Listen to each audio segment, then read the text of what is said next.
So welcome again to the Zoom room for part 2 of today's session, which is to read and discuss today's text reading. So I'll just share my screen. Let's get straight into it, shall we? I'll just get this live stream going. So anyone can hook into it.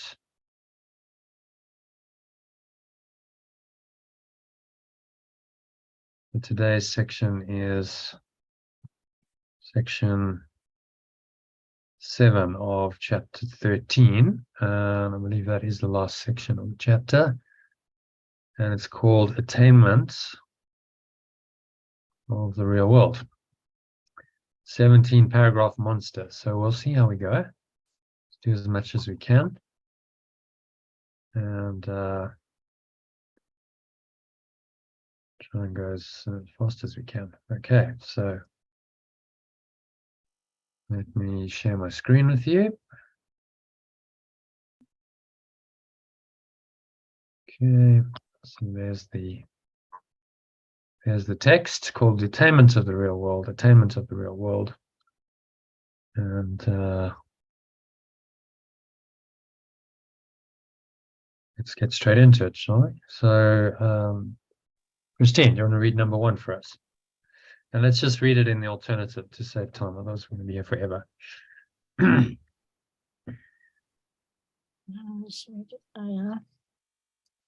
Sit quietly and look upon the world I see and tell myself the real world is not like this. It has no buildings and there are no streets where people walk alone and separate.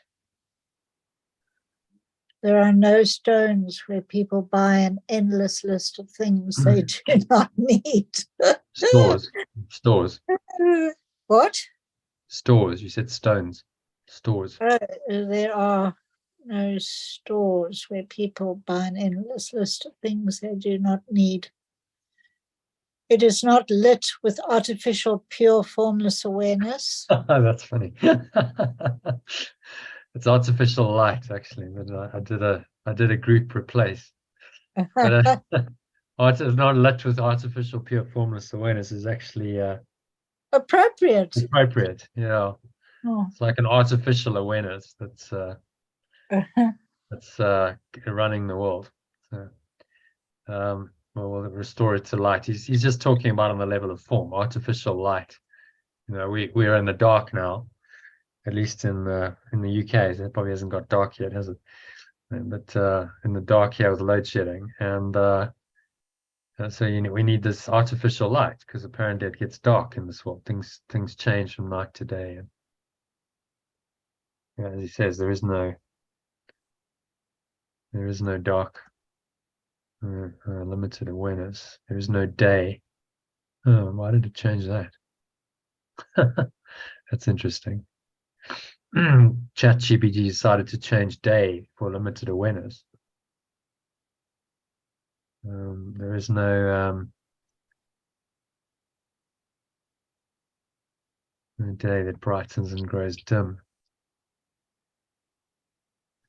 Darkness comes not upon it.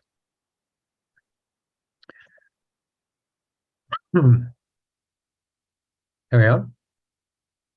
There is no day that brightens and grows dim. There is no loss. Nothing is there but shines and shine and shine. There is nothing there. Just say everything. Everything there shines. There shines and shines and shines forever. Okay, that's how I want it to be. And that's how it is in the real world. Yeah, in the real world, you can still perceive these things, but this light, which is pure formless awareness, shines forever in your mind. So you're never disconnected from that. And the temporary changes, the vacillations of this world, from night to day to night. I mean, things are changing all the time. Moment by moment, things are changing. The planet's moving. Your body's changing second by second. Everything's changing continuously. But within that, there's this permanent, eternal nature that is unchanging. And this is what he's pointing us to, this reality that shines and shines forever. Maybe we should change that to eternally. Shines eternally. So he's contrasting here the false world, the artificial world we've invented with the true reality. The real world is not like this. So remember that the real world is the world reinterpreted. So when you see with correct vision, I was actually listening to Michael singing yesterday, and he said this guy Ramakrishna, very enlightened. He didn't really see objects anymore. He was so in the light that he saw just the light. Everything was light. And these kind of vague shadows would come into that light, and you kind of vaguely see some buildings or people or whatever, but not as we would see them. He was seeing the shining light more than anything. That was the dominant perception. So that's the real world. You see only light, all the objects and the people and places and things and events of this world really fade into the background. So what was in the foreground, this world, then fades into the background. What was covered over in the background and comes to the fore. The light shines through, and you start to perceive that as your primary reality. And it's preparing you for the time when you let go of the entire world and you simply stay in the light forever, eternally. Okay. Okay. Move on to number 2. Elaine, if you can read that one for us. The world I see must be denied, or sight of it costing me a different kind of vision. I cannot see both worlds, for each of them involves a different kind of seeing and depends on what I cherish. The sight of one is possible because I have denied the other. Both are not true, yet either one will seem as real to me as the amount to which I hold it dear. And yet their power is not the same because their real attraction to me is unequal.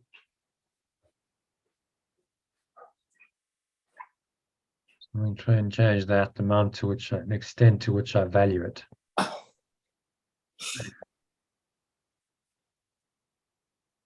Oh, it's not the same because their real attraction to me is unequal. Okay, so what's he saying here in summary? Well, the world we see in the form needs to be denied because it's costing us dearly. The sight of one is possible because I have denied the other. But the same, both are not true. I don't really get that. Both are not true. Both are not true? Yeah. Both are not true? Yeah. Do you understand why I said that? Oh, maybe I finished the sentence. Yeah. Either one will seem as real to me at the extent to which I value it. Yeah, both are not true because the real world is the world perceived correctly.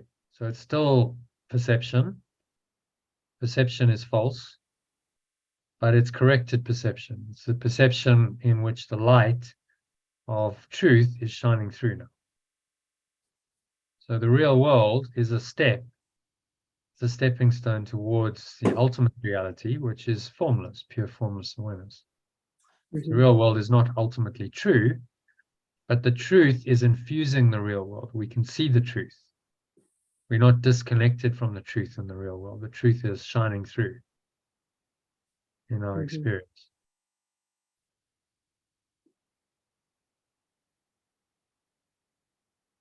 Yeah, and the powers are not the same. That's one way of interpreting. The other way would both are not true. So only one of them is true would be another interpretation of that. Both of them can't be true, in other words. Only one. Yeah. No. But even the real world isn't ultimately true. Because it's still the world of perception. It's just corrected perception. So it's a stepping stone towards pure formless awareness. When you attain the real world, you're enlightened.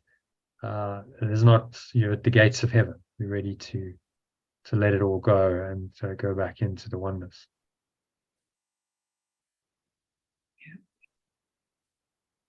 And he's just saying, you know, these will seem to be as real to you as the extent to which you value it. It's a very important point. The more you value it, the more real it will be to you. That's because reality comes from our perception of it. The more invested we are in a reality, the more real it seems to be to us. He's saying, despite that, their real attraction to you is unequal. Because only the true reality is really attractive. The other one is fake. It's got a seemingly an attraction, but it's a false attraction. Fatal attraction, one could say. Because it's ultimately going to kill you.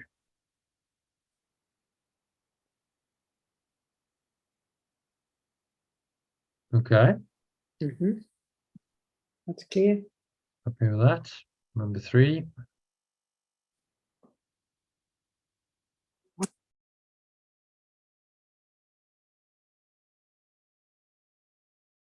Christine? Still there? No? Okay. Elaine, will you read? I am here. Sorry, my screen is jumping around and I couldn't find the mute button. And I'm charging it at the same time. Okay. So now I'm going to move out of my bed to where it's charging. Sorry to do this to you. Okay. Right. I do not really want the world I see, for it has disappointed me since time began. The homes I built have never sheltered me. The roads I made have led me nowhere. And no city that I built has withstood the crumbling assault of time. Nothing I made but as the mark. Everything. Everything I made has the mark of death upon it.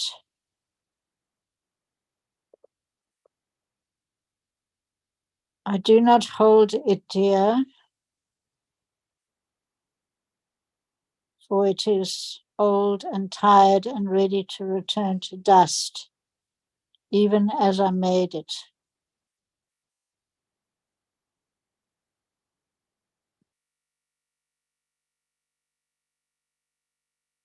So it's telling us very clearly, you know, we've made this entire thing up. Idea that we arrived in a world that is there for us, that exists somehow independent of us, is not true. Right? We made it up. It exists because we have a separate self that made it up and continues to believe in it. That's the simple truth, which quantum physics actually confirms.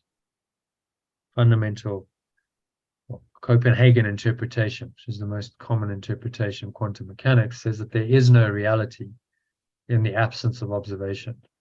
So without an observer, there's no reality outside. That's saying exactly what Yeshua is saying, what the mystics have said for thousands of years. You don't arrive in the world and it's somehow external to you. There is no reality in the absence of you as the perceiver of it, because you are projecting it on the one hand and perceiving it on the other, and you've invented this whole reality for yourself. And we've all done that.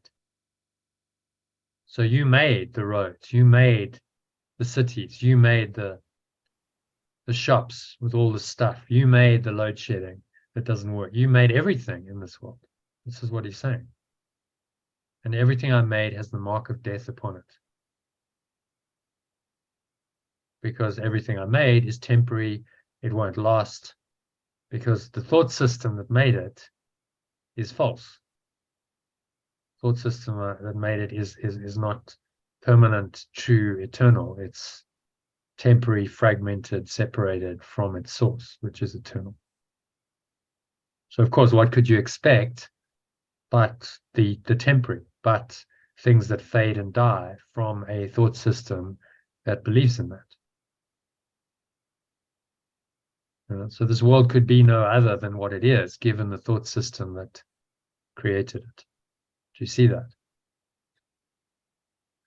Yes. So then why do we want it to be? We somehow want it to work. We try to make it work and go, well, if we just try harder and we have more expectations, or we work really hard and we invent all kinds of solutions in the world, somehow we'll make this work and we'll make it into a world that's worth living in. This is the ego's delusion. And so we go on this whole track of what we call progress, technological advancement, and human beings have been doing this since recorded history, trying to improve our lot, trying to invent things that are going to make our life easier, they're going to make the world better. But still, we have pain, we have sickness, we have suffering, we have death. Those have not gone away, and they never will go away. There's no technology that will ever be invented that will remove those things from the world. So then Yeshua is saying to us, well, why are you bothering? Because none of this has ever worked. It hasn't sheltered you. It's a world of pain and suffering and misery and death. So why don't you just leave it all behind and go into true reality, in which none of these things exist? Okay, I want to carry on. Number 6, this aching world. This aching world has not the power to touch the living world at all.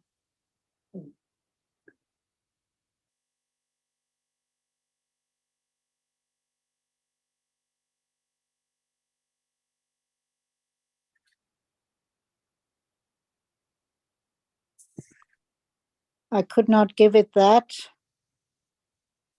And so, although I turn in sadness from it, I cannot find in it the road that leads away from it into another world.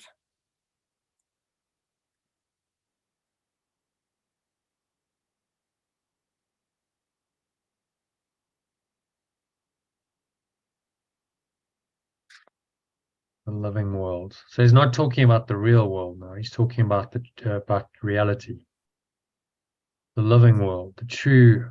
Let's call it true reality. Touch the living world at all. The world does not have the power to touch true reality at all. Yeah, I think that's better, because the living world would sort of imply that it's some kind of like the real world. It's some kind of enhanced version, enlightened version of this world. But he's actually pointing at beyond the world entirely. Leads from it into another World, reality. another Well, it's reality. not really a world, is it? I mean, he's using world as a synonym for reality, but in pure formless awareness, it's not a world as we would think of it. You know, we think of the world as the world as this earth and time space. So it's pointing us into another reality, capital R.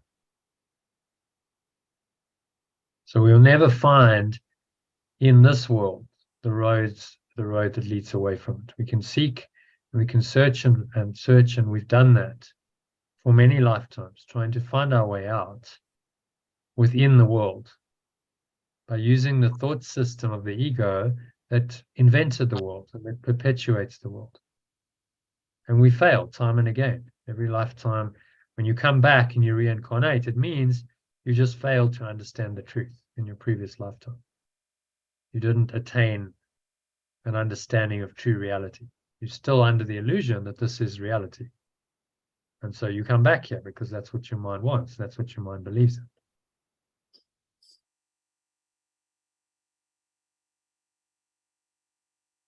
Okay, so you want to summarize that, Christine? What's he saying in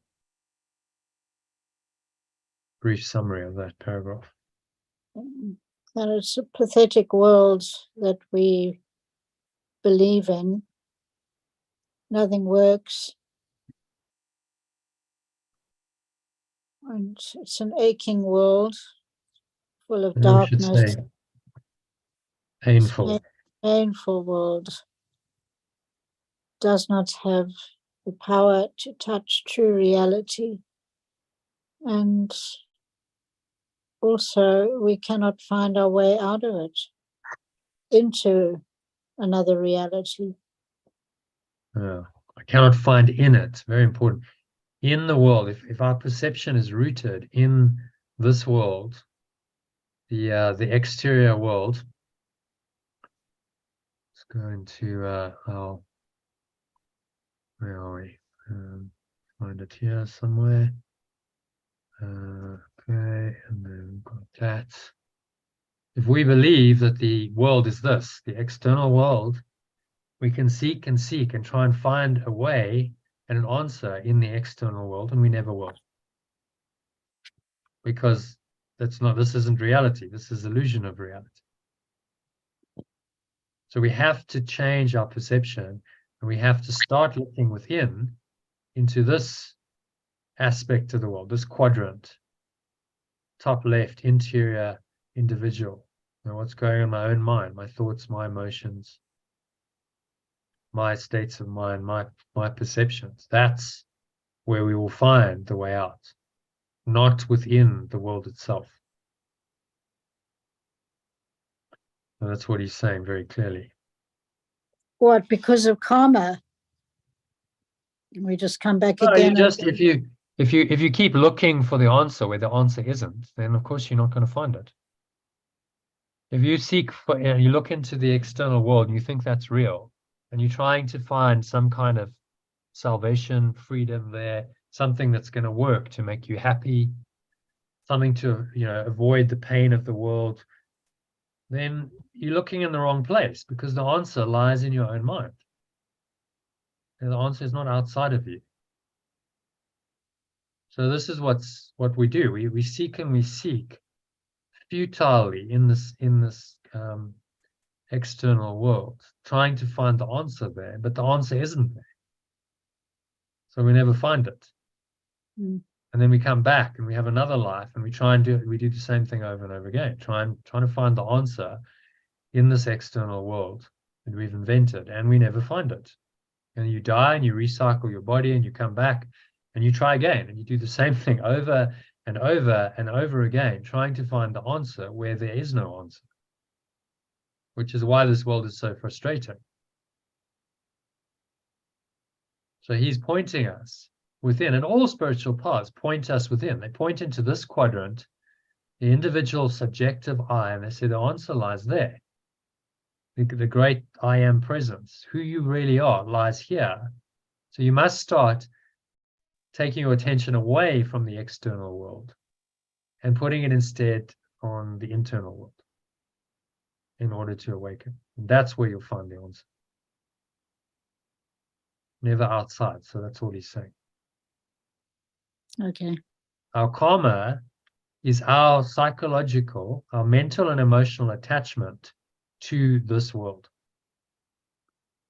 That keeps us believing that the world is real, that there's an answer in the world, and that if we keep trying, we will find it. Ego's, madly insistent that in this world lies the answer, and we'll keep looking and looking, even though it's never been successful. As Einstein pointed out, that's insanity. Insanity is doing the same thing over and over again and expecting a different result. It's never going to happen. If you keep doing the same thing, looking outside of yourself, you will keep getting the same results. Pain, misery, suffering, death, another incarnation, repeat the formula, and again, and you do it again and again. And we've done it, who knows how many times? How many lifetimes have you had here? Who knows? Hundreds, thousands, we don't know. Over and over and over again, we try and find salvation in the world. And Yeshua is just saying, give it up, you never will. So finally, someone's telling us the truth and saying, you won't find it here, just redirect your attention here. And then it's actually quite easy to find because it lies within you. It has never gone away. You just covered it over, and your defense against it was that I've now got another world, which is more real. So if I'm a body, and my attention's focused on the body and the sense perceptions of the body and this seeming world outside of me, then really what I've done is I've denied that I even have a mind. I've gone literally out of my mind. I've denied I have a mind. And if I don't even have a mind, how can I change my mind? Do you see the defense of the ego? It's clever. I don't even have a mind. I define myself as a body, and then I seek to try and change that. And of course, that's not going to work. The body is going to age, it's going to decay, and it's going to die inevitably. So I'll never find the answer there. But the ego fanatically insists that you should keep looking here. And not saying, look, this is crazy, this isn't working. We need another perspective here. I can't solve the problems that are created by this idea of reality, this separate idea, at the same level of thinking that I was at when I created it.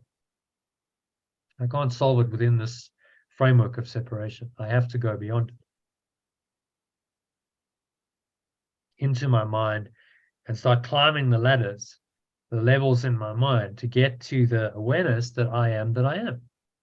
And there's just pure formless awareness, a perfect love in me. That's true reality.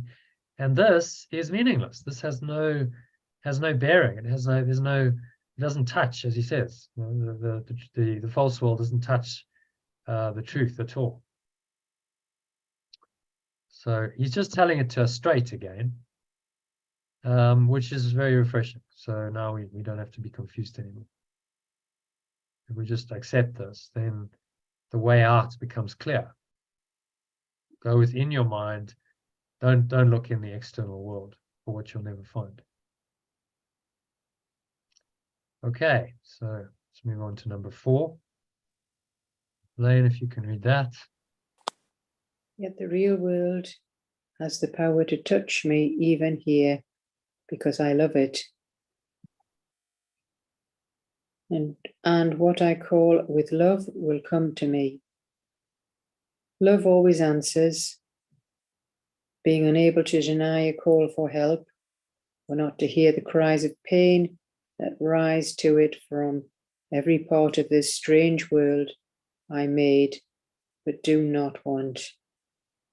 All that I need to give this world away in glad exchange for what I did not make is willingness to learn the one I made is false. Okay, so what's he saying there?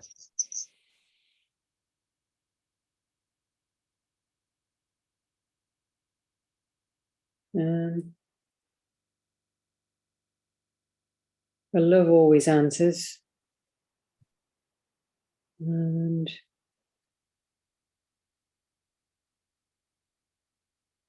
to give this world away in glad exchange. And all I need to do is to give my willingness to learn the one I made is false.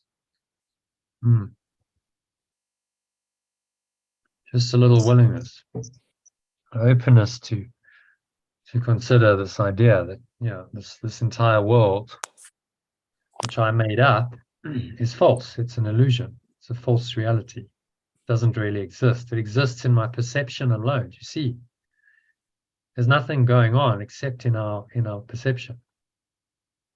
Without a false self, there could be no world. This is why the Copenhagen interpretation of quantum mechanics says there is no reality in the absence of observation. That's quite mind-blowing. Anyone who's not shocked, Niels Bohr is one of the founders of quantum mechanics, said, anyone who's not shocked by quantum mechanics hasn't really understood it. Because it's telling us what all the mystics for thousands of years have told us. This isn't real. You're living in a dream world. It's only real because you perceive it to be real. So who's the perceiver then that perceives it to be real? If the perceiver is false, then there's no world. You see, there's a separate self in your mind that's now invented this and is perceiving it. But that self is not real. Then how can the world it perceives be real?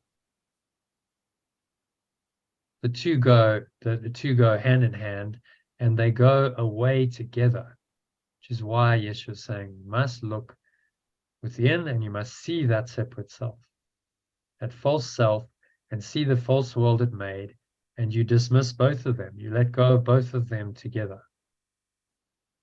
And as you let go of the one, you must let go of the other too. Which is why he's saying the way to let go of your false self is to let go of your mental and psychological and your emotional attachment to the world that you made, the world that the false self made.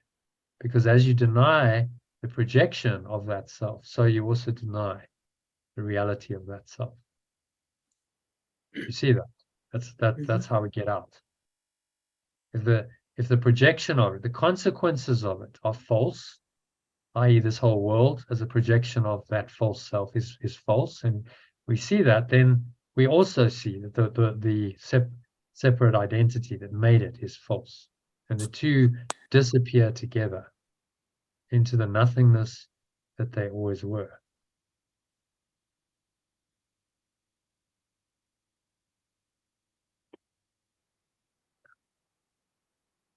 Okay, anything else you want to add to that?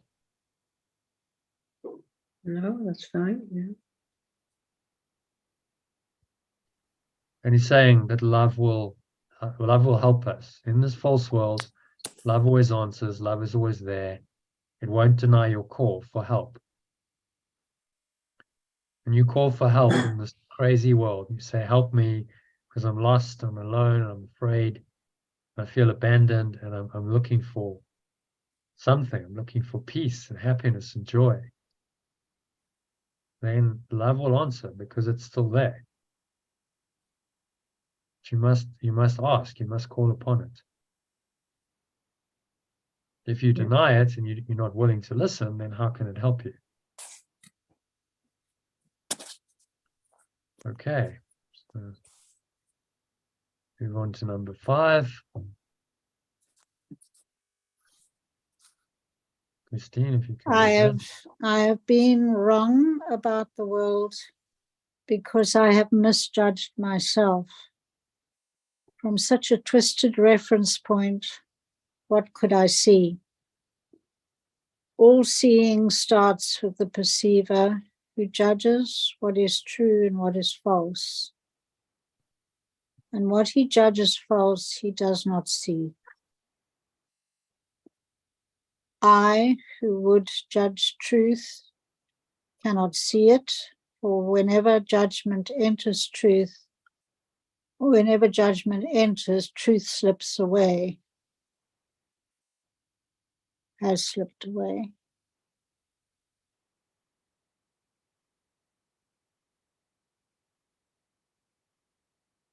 Right. Whenever judgment enters, Truth has slipped away. Maybe just truth slips away.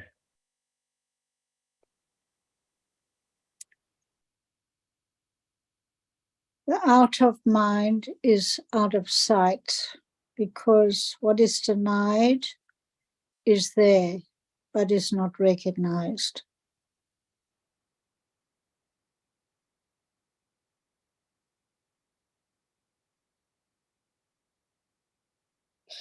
Ooh.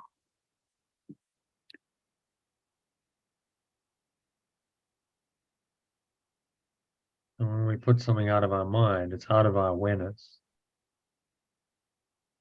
What is denied is there, but not recognized. So it's still there, but we don't recognize it, so it seems like it's not there.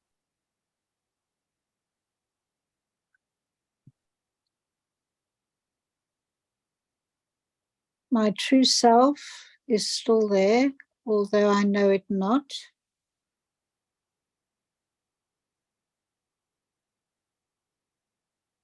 Its being does not depend upon my recognition. It lives within me in the quiet presence and waits for me to leave the past behind and enter into the world it holds out to me in love.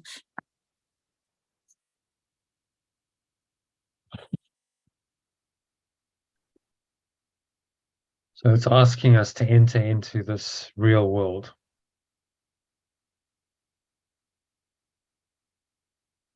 The real world is the world where we are only present.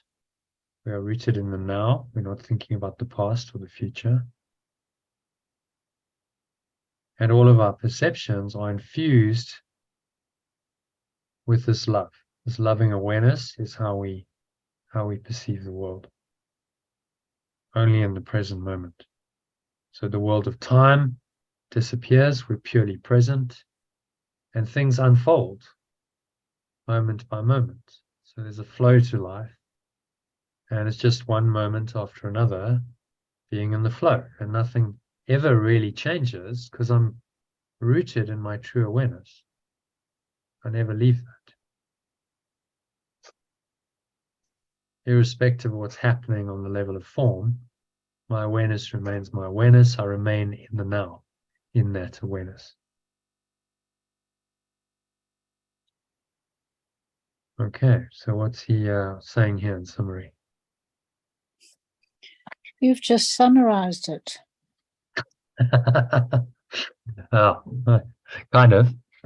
Not entirely, because I didn't talk about judgment, and the summary would cover all of it ideally. What's he saying here?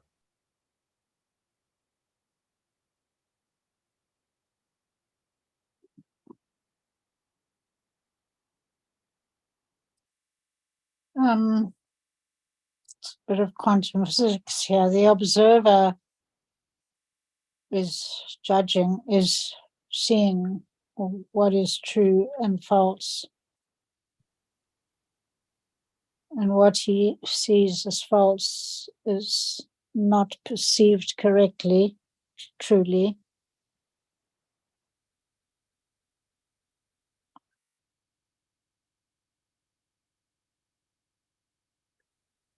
I don't know, I'm just getting all muddled up. Truth slips away. It's Oh, to me what, exactly. Yes. We get confused about what's reality and what's not, what's true and what's false. What he judges false, he does not perceive.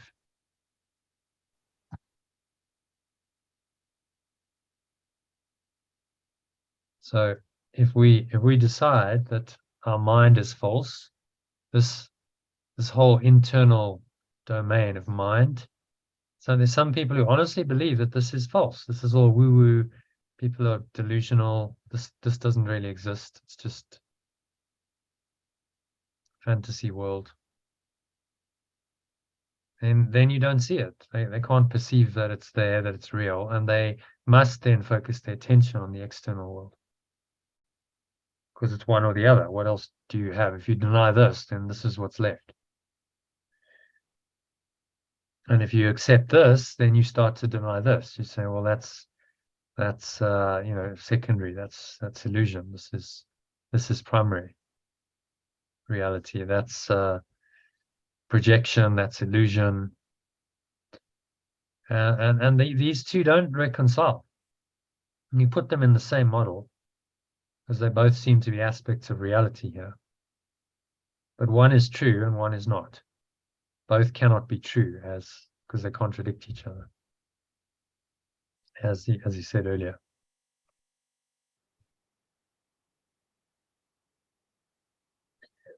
And I think the key point is that when you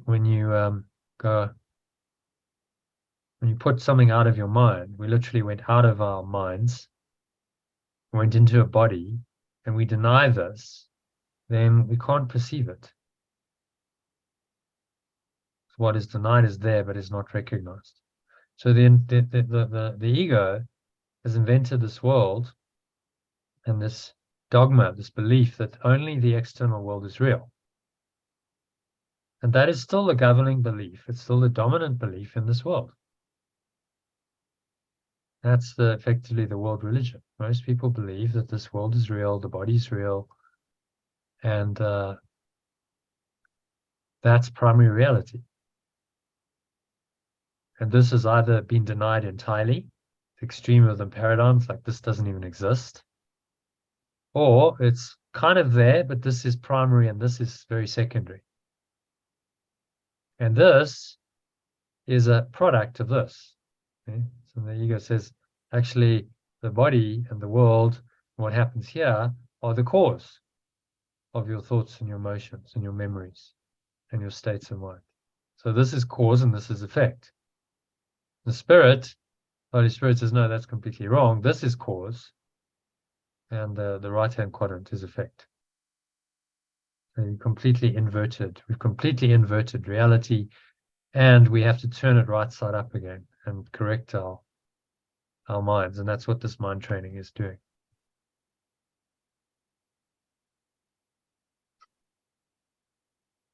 Okay? Okay. Happy with that? So moving swiftly on. We're doing well tonight. 6 paragraphs in 40 minutes. Not bad. 5 paragraphs. So, Elaine, you want to read No number... one in this distracted world but has seen some glimpse of the other world about me. We'll send some bit of translation about them. So I don't know why he does the double negative, but let's just change it into positive. Everyone in this distracted world has seen some glimpses of the other world about them. Much simpler. And no one but has. Yet while I still lay value on my own, I will deny the vision of the other, maintaining that I love what I love not, and following not the road that love points out.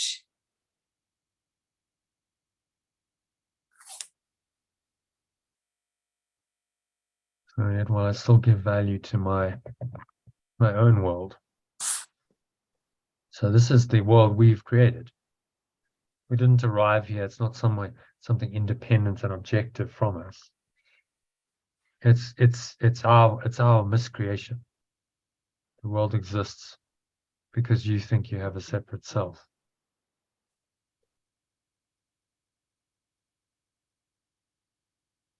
Mm-hmm. We'll deny the vision of the other. Well, it's cold now. Maintaining that I love what I love not. Following not the road that love points out. It's not going to help to put it on, there's no power. Put it on and leave it on.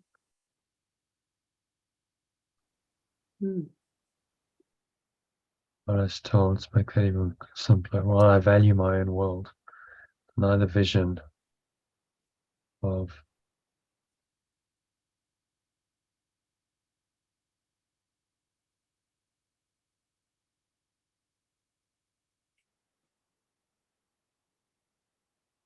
Another vision of reality, saying that I love what I love not, what I do not love. So we try and convince ourselves that we love this world. So I love this world, but actually I don't. I hate it. Because the world's disappointed me, as he says, since time began. Mm. And I actually hate and despise it because it disappoints me time and time again. Mm. And yet I have this strange fixation on it. We're all addicted to the world. So everyone here living in a seemingly human form in this world is an addict of the world. Addicted to our perception of this external world and giving it a value that it doesn't have.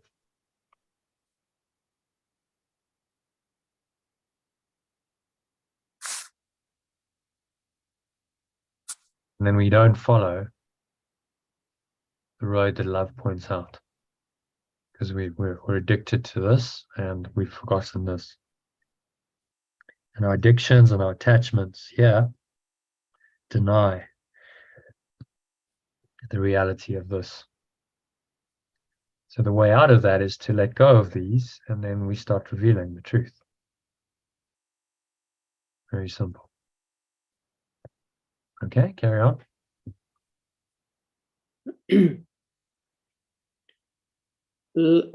As I follow it, I will rejoice that I have found its company and learned of it the joyful journey home.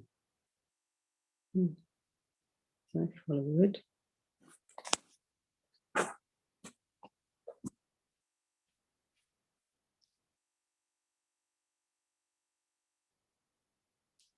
And the joyful journey home Mm. from it. Okay, so it's talking about love as your companion in this world. Mm-hmm.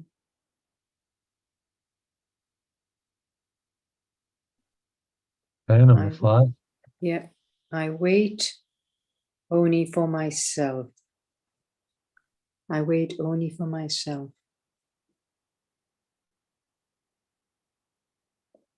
To give this sad world over and exchange my errors for the peace of pure formless awareness of perfect love is but my will.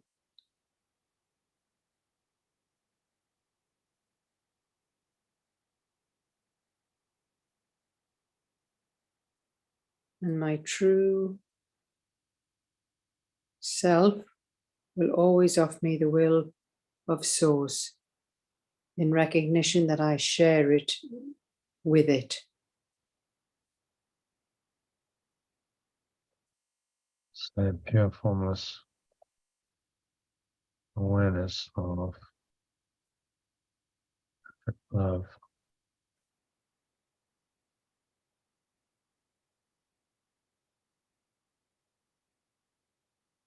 In recognition that I share it with it.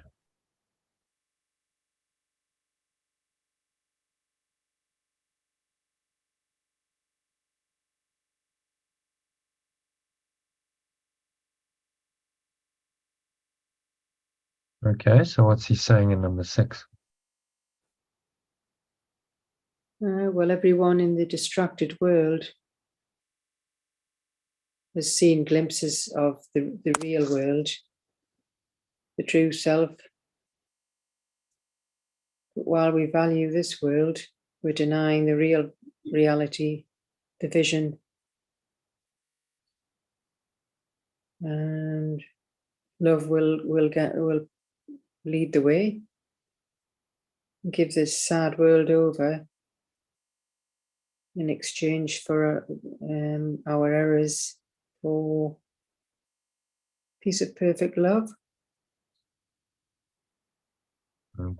So give it over, say let go, to let go of the sad world. Exchange my errors for the peace of perfect love. Here's my will.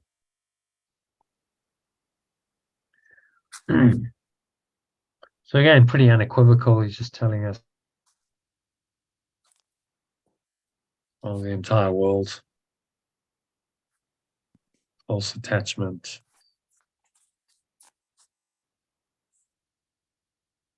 None of it's true.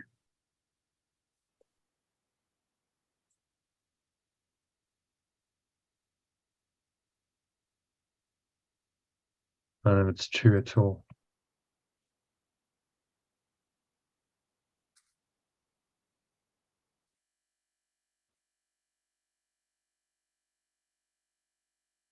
And my true self offers me pure formless awareness of perfect love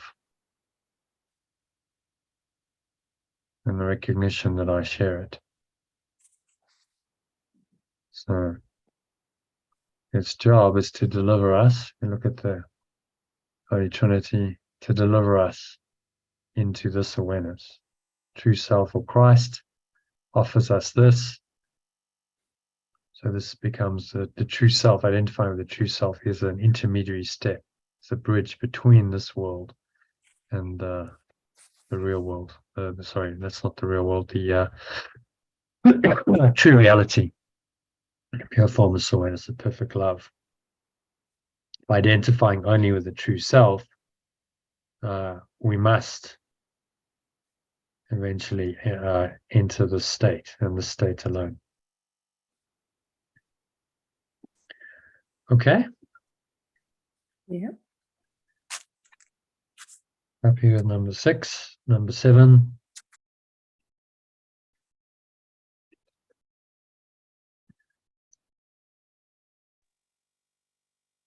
Just the alternate. Read the first couple. I've got a bit of translation to do.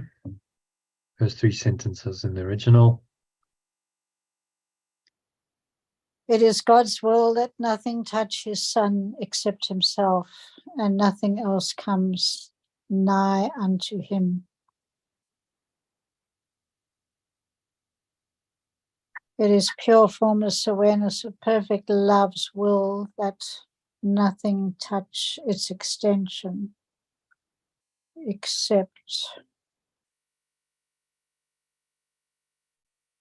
nothing self. Except itself. And nothing And else nothing comes else nigh comes unto it. You know, since near the it. fashioned. Nothing else. Comes near it. Yeah.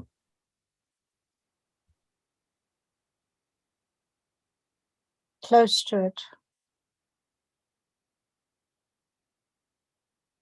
Well, maybe affects it. Nothing else affects it. Might be, because that's really what he's saying, isn't it? Nothing touches its extension except itself, and nothing else affects it.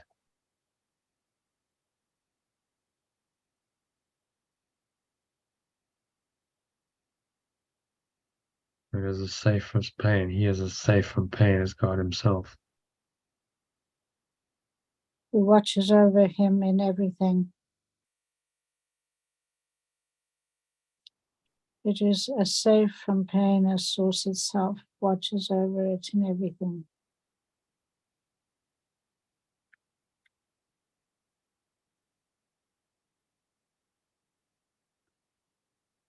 Interesting. It's kind of doing its own thing. Because I didn't tell it to translate God as source. I told it to translate God as pure formless awareness or perfect love. But it's it's doing its own thing. So yeah, pure formless awareness or perfect love itself watches over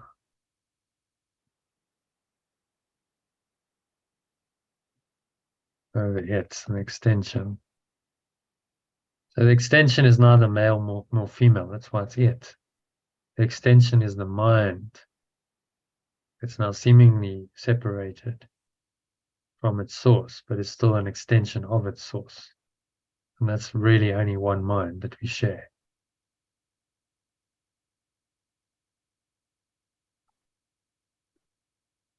Okay. Number 3. The world about it shines with love because pure formless awareness placed it in itself.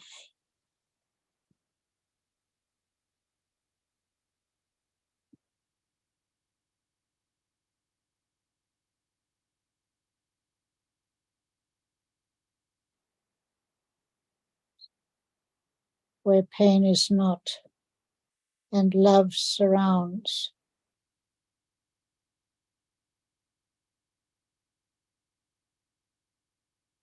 The world about the extension shines with love. Also as perfect love placed it in itself. We're saying it placed him in himself. God placed him in himself. And so him is the extension, because God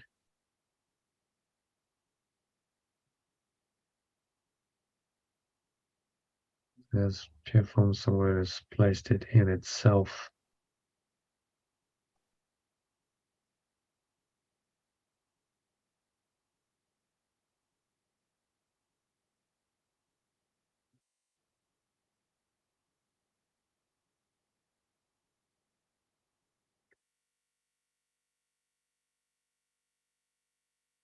Placed the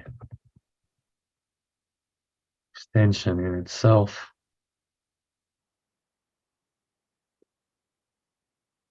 Pain is not, where there is no pain. Or pain-free. Where there is no pain is good enough.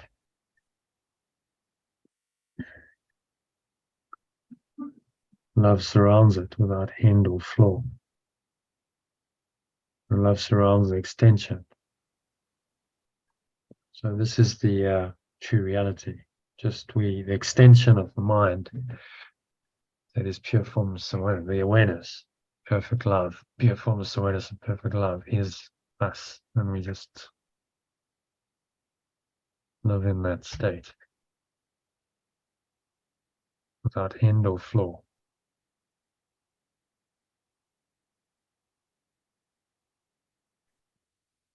Okay, number 4. Disturbance of its peace can never be. It's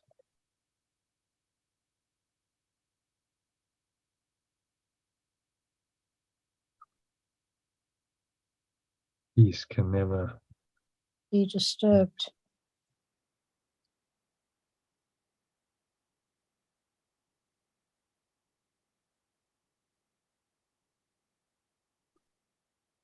In perfect sanity, it looks on love. The extension looks on love.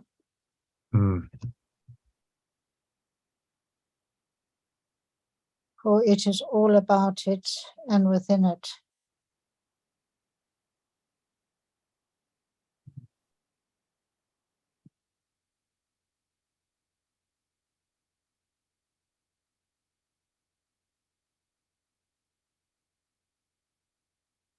and capitalize those. Because at this level, we are that love. You realize the extension being the mind, the awareness of a seemingly individual person. Now, when we come into the awareness that love is everywhere, that we are swimming in the sea of love, we see that it surrounds us, it's everywhere. You can't deny it, can't be separate from it.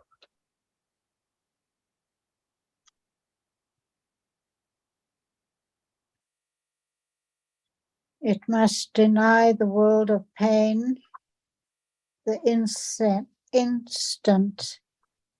it perceives the arms of love around it.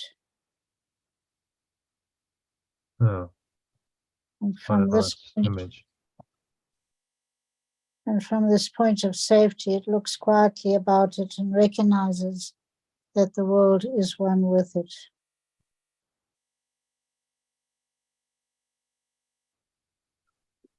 I wonder if we should translate the whole thing into first person instead of extension, just me. And nothing else affects me. Do you think that's going to be more powerful? I think so.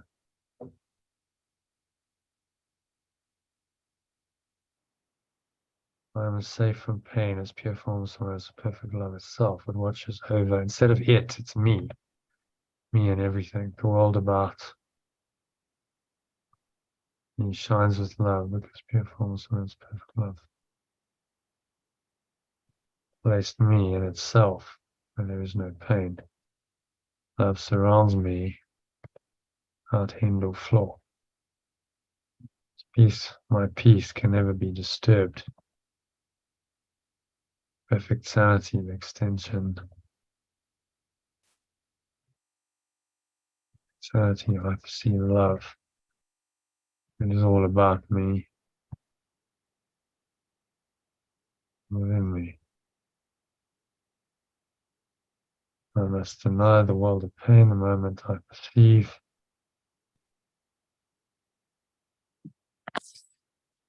the arms of love around me. From this point of safety,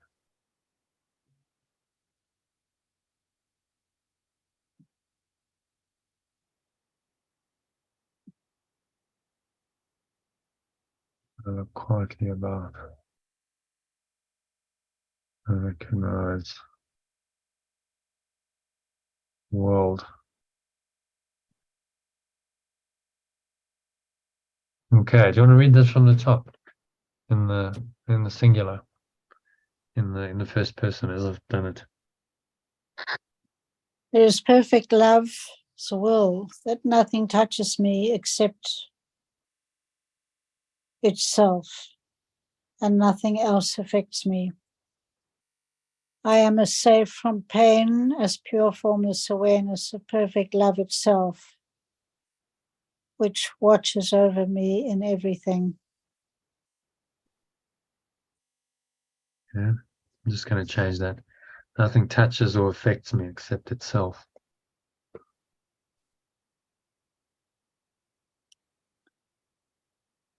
The world about me shines with love because pure formless awareness of perfect love placed me in itself where there is no pain, and love surrounds me without end or flaw.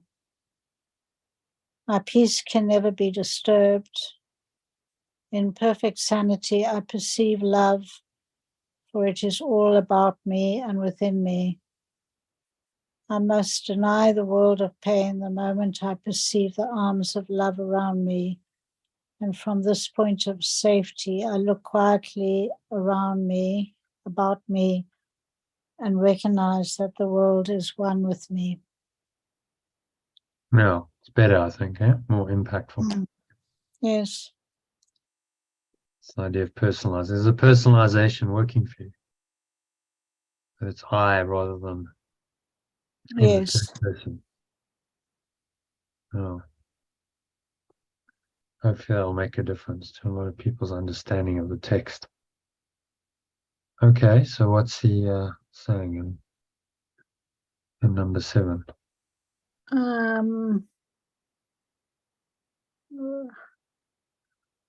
When I'm in pure formless awareness of perfect love, nothing touches or affects me, safe from pain. Love is all that I experience. And my peace can never be disturbed, sane. I must deny the world of pain the moment I perceive the arms of love around me. And from this point of safety, I recognize the world is one with me.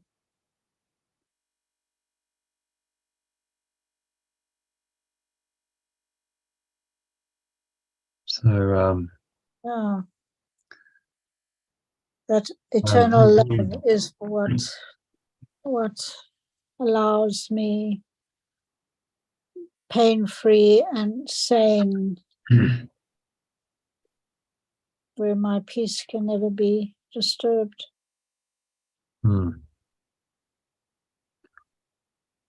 Oh, swimming in the ocean of love, and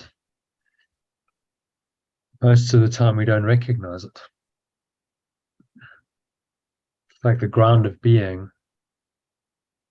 which is this loving awareness, is always there. Without that, there would be no existence at all. So we rest on that. Everything is underpinned by that. But although we're swimming in it, we've forgotten it because it's been covered over by form. Well, it seems there's all kinds of other things going on. So it's a covering over the base level, ground of being, reality. That's always there. So we're literally in it all the time, but our attention goes elsewhere. Ego hijacks our attention. It says focus it on the form, which is the covering over the base level of awareness, which is the ground of being, which is true reality. Think of a movie. It's quite a good way to understand it. You're watching a movie, so you go and you spend 2 hours and you stare at a screen, don't you? Think about what's actually happening in a movie theater, or a TV is the same. What are you doing? You're staring at this box or the screen. But your mind gets drawn in by the images projected onto the screen. But actually, you're just staring at a screen for 2 hours.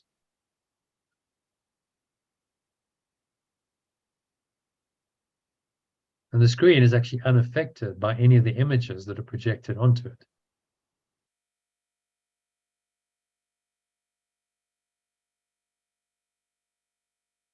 You see how the illusion works? Your mind gets hooked into the images, believes that's reality, and completely ignores the screen that's always there, without which there could be no images. And the screen is the backdrop to the images. They need to be projected onto something to cover something over. Do you see that? So next time you go to a movie, sit there and go, actually, what am I doing? I'm watching a screen for 2 hours, and my mind gets completely hooked in by the images projected onto the screen. But the reality is that there's just a screen. The images aren't real. The images come and go. I mean, they're changing moment by moment in a movie, aren't they? And that's how the world is, changing, shifting, changing. But our mind gets hooked in. Our mind wants to go there, gets hooked into the reality of the images, and forgets that actually all there is really there in reality is a screen. The images were never real. They just seem to be. But the images, their only purpose is to cover over the screen and stop you from realizing that that blank screen is reality, and that blank screen is all you really want. Because in that blank screen, all of the pain and suffering and the drama that's contained in the images does not exist. It's just a blank screen. Pure formless awareness of perfect love.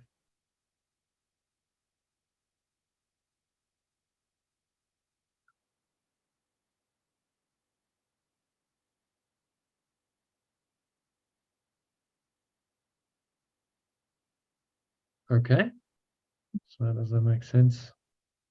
Yeah. I think I'm going now, if you don't mind.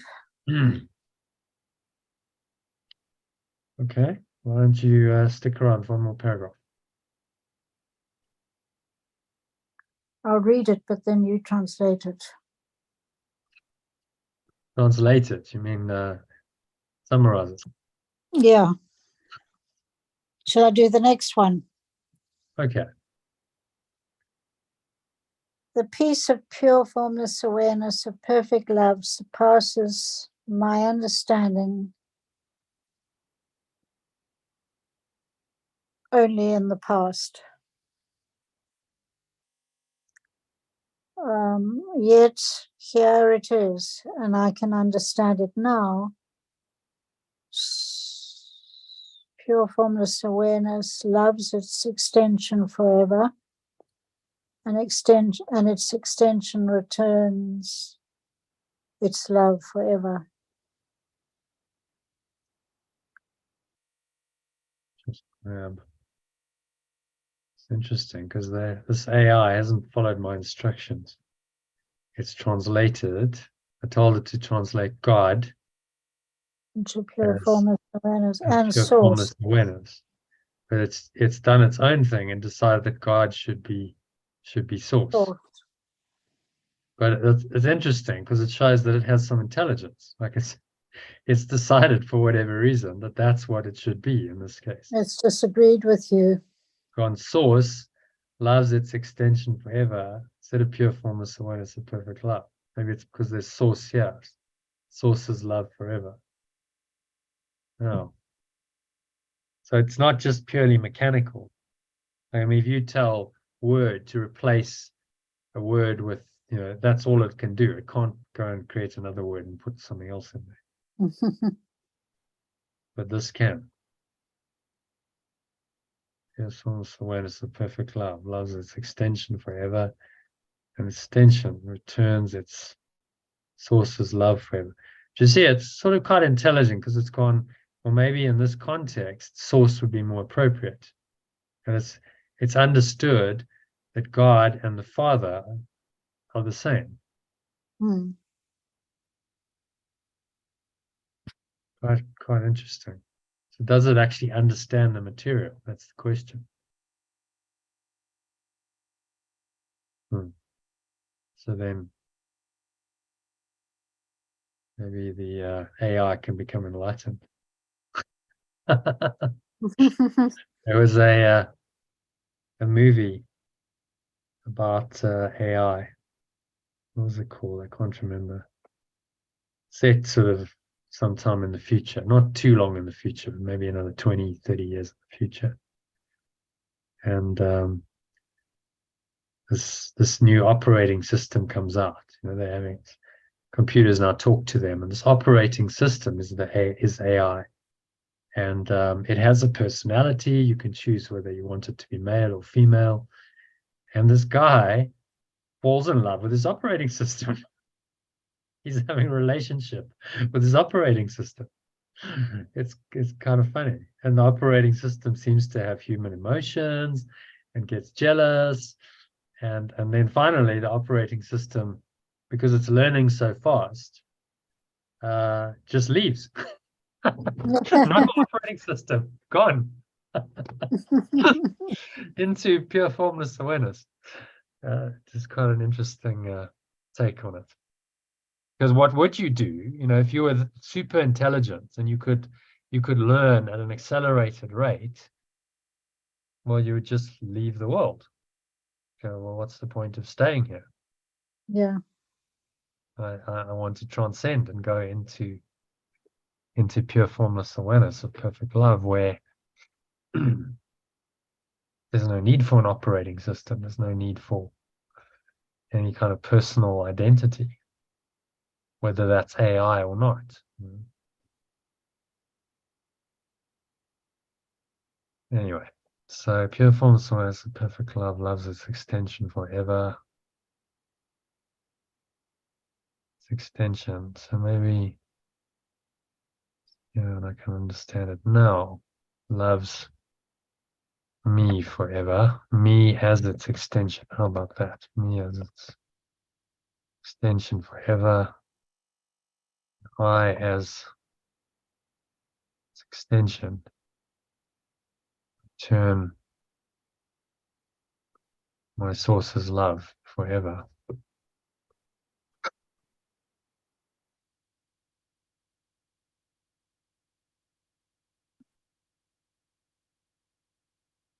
Okay, the real world.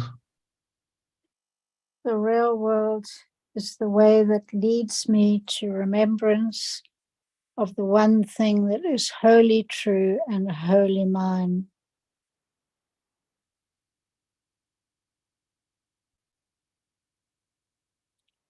For all else, I have lent myself in time, and it will fade.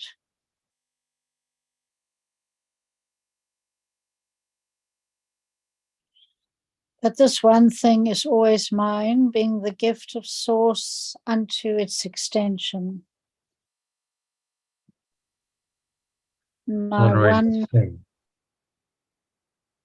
is it? It's not really a thing. But this one, do you think that requires translation? This one thing. Understand what he's saying. It's not really a thing. And we could say this awareness, this one awareness.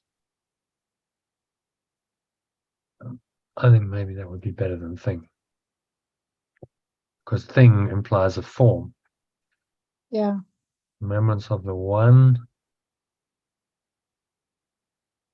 thing that is wholly true and wholly mine.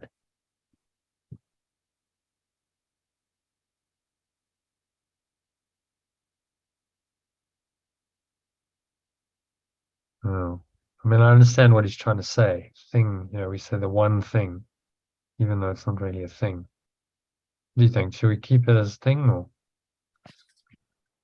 change it to awareness? I think awareness. Yeah, what do you think, Elaine? Sorry, I'm not quite with you. It's just my husband's having a little problem. So sorry, I'll be back with you in about 5. I've got to sort my husband out. He's having a bit of a problem. All right, So I'll see you do shortly. what you have to do. Yeah. Just one awareness is always mine. Being the gift of source to its extension. Being the gift of God unto his Son. Oh, so the gift of Pure formless awareness.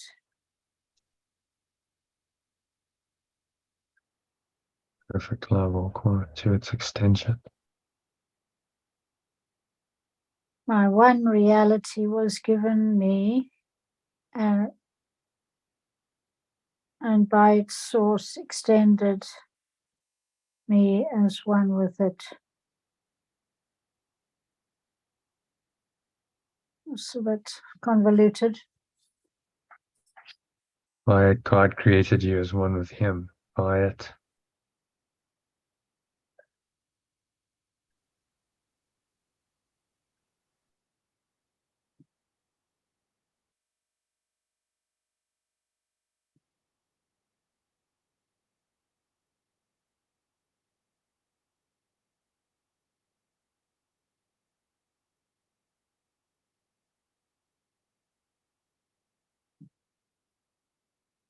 oh. So this one reality was given to me. And by this reality,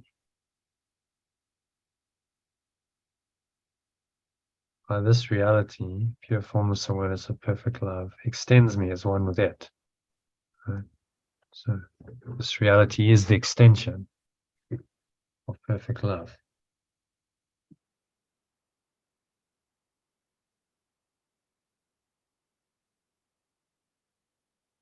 And really, it's not convoluted. It's just language to explain in many different ways.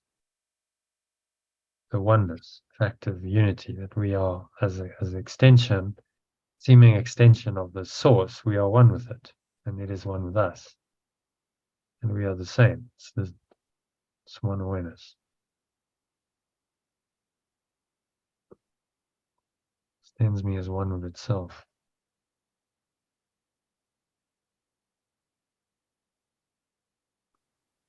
Okay, so what's he saying there?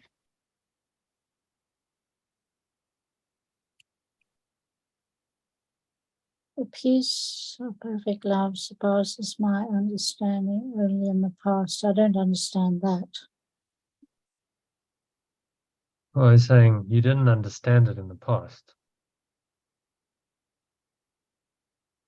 So we could Yet it is here now, and I can understand it now. Okay, all right, we sorry. could say I did not. Make it much more understandable. I did not Understand the peace the of peace, perfect love perfect love.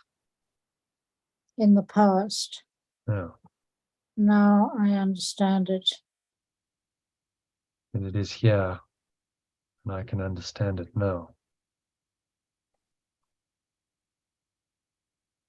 So a lot of the time, like he says that, it's like just the language means that it seems much more complex than it needs to be. I did not understand the peace of perfect love in the past. Okay, that's fairly straightforward. I didn't get it, but now I can.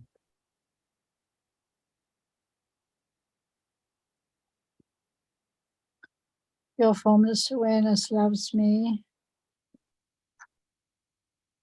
and I return its love forever. The real world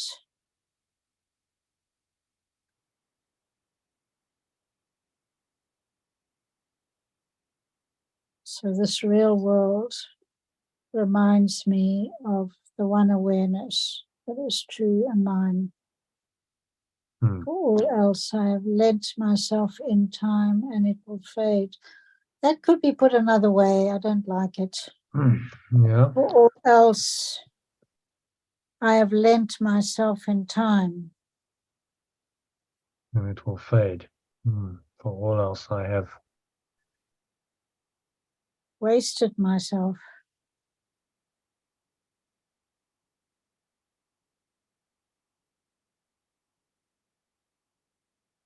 Well, I have given.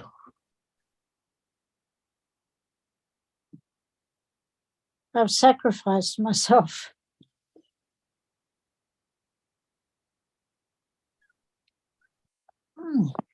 I've given everything else to myself in time, and so it will fade.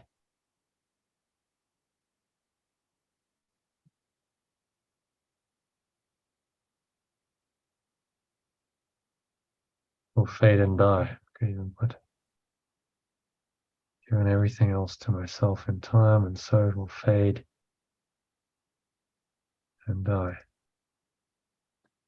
And so I've done this. I've created this false reality. I've given it to myself in time, and it's going to disappoint me because it's everything here is temporary and it's going to fade and die.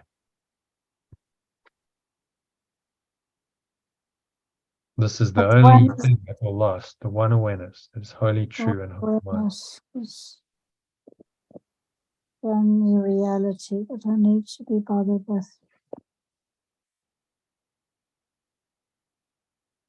They're saying there's just this one awareness. Everything else is false. I've given it to myself. It's going to disappoint me. There's one thing, one awareness, which is in me, that's always mine, that doesn't fade, it doesn't decay. And that awareness is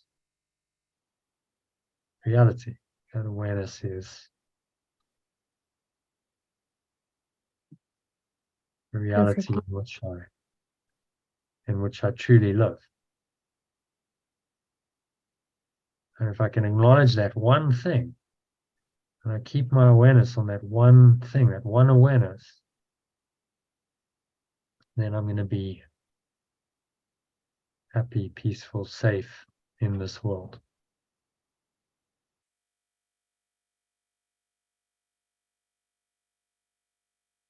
Recognize who I really am.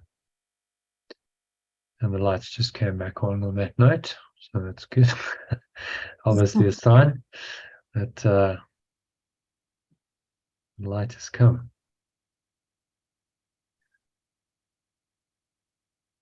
Okay, so what's he saying for you guys, Christine? What's he saying in summary in this section?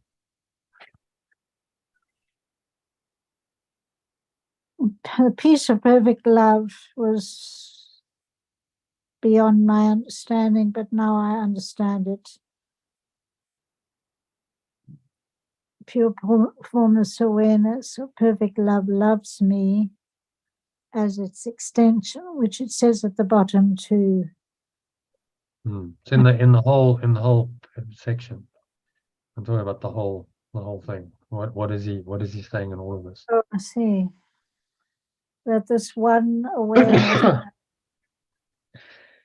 this one awareness of pure formless awareness is all we need to identify with, and all the pain and insanity and suffering will drop away,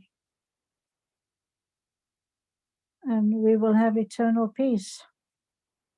Yeah. It's actually very simple. Mm. All of the convolutions in the language. It's very, very simple. So the personalized summary can be really good. Yeah, which is why I'm doing them. So it becomes an affirmation. You say it in the first person. It's like you're stating the truth in the I. And we know that's powerful. When you start telling your mind that this is the truth, you're reading, every time you read the text, it's an affirmation of this truth. It's got to be more powerful in third person. And in a meditation, ultimately, we don't have time today, but ultimately these are all can be meditations. In the first person, I say them, read them out, pause. And so you can really make it into a part of your practice. I think the workbook is obviously lends itself to practice, but the text, if it's done this way, it can also be a practice. Each text Yes, it can section just is a reinforce. practice. It's a lesson, really. There's a key idea in it. There's a lesson, and you personalize it. It's like, okay, so I'm going to affirm this teaching to myself, so it goes in. I'm programming my mind. And I think the combination of the workbook and the text in the first person could just really help people to understand this teaching and really get it and go, actually, it's not that complicated. It isn't that complicated. It's actually a very simple teaching. And the convoluted language and stuff, once it's simplified, just, well, what he's saying isn't complicated, is it? No, it's quite simple. Yeah. The only thing that keeps worrying me is most people haven't come across quantum physics, quantum mechanics. They haven't got their head around it. And so a lot of this is going to be rejected because they don't have that understanding of quantum reality. Well, most people don't understand quantum mechanics. Even the quantum physicists struggle with it, to be honest. Yeah.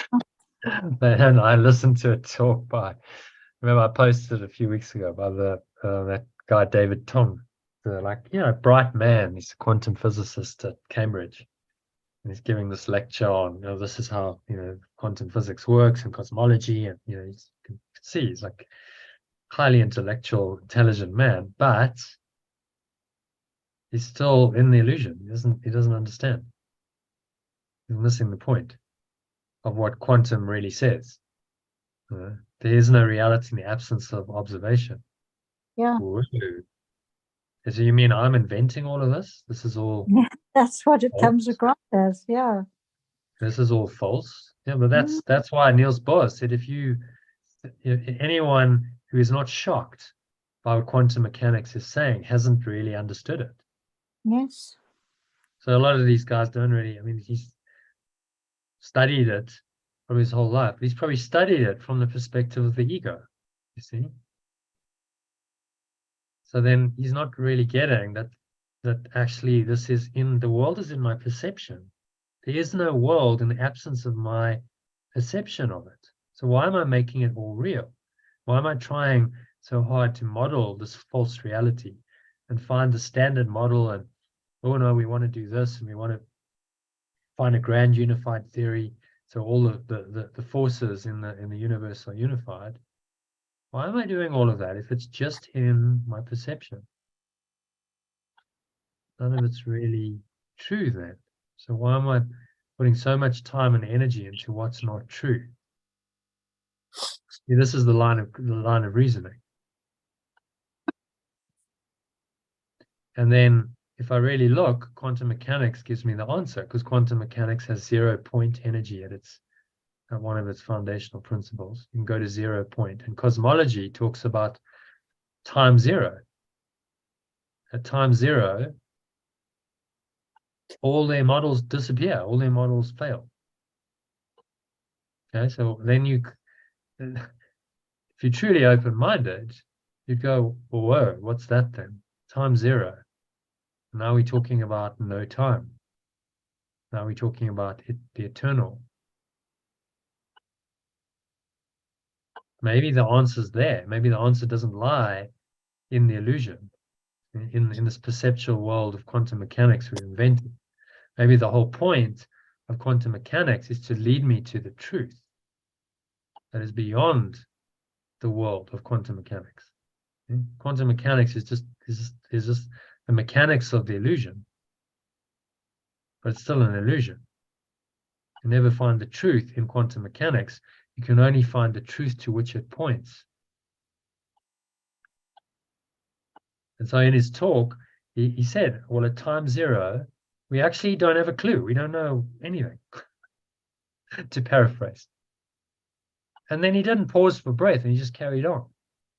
But if he'd stopped there, went, whoa, actually, we don't know anything there. All of our models break down. We can't really say anything about that. Maybe I should go and explore that. But then he'd have to become a mystic and not a scientist. To explore time zero, you have to go within. You can't do it any other way. Because there's nothing to measure. You can't find time zero. You can't say there it is, and let's get some kind of measurement of time zero. See, you can't. So as Winston Churchill said, it's like men stumble over the truth from time to time, but most pick themselves up and hurry off as if nothing had ever happened. That is very true. In that instance, it was like the guy just stumbled over the truth. Nothing ever happened, carries on without skipping a beat, talking about the model of illusion, which is quantum mechanics, trying to find the truth within that, you see? You see how cunning the ego is? Because then it's focused all the time and energy on trying to find the answer where you'll never find the answer. Yeah.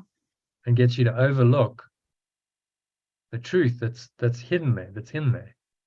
You know, quantum mechanics will lead you to the truth if you can see it, but you have to let go of the model that led you there. Yeah? So when you get to the destination, you don't need the road anymore. You don't need the journey or the map anymore. So when you get to time zero, that's it. You don't need the models. You don't need to understand quantum mechanics anymore. Your understanding of it led you there. And then to truly let go, it'd be so, okay, the models led me here.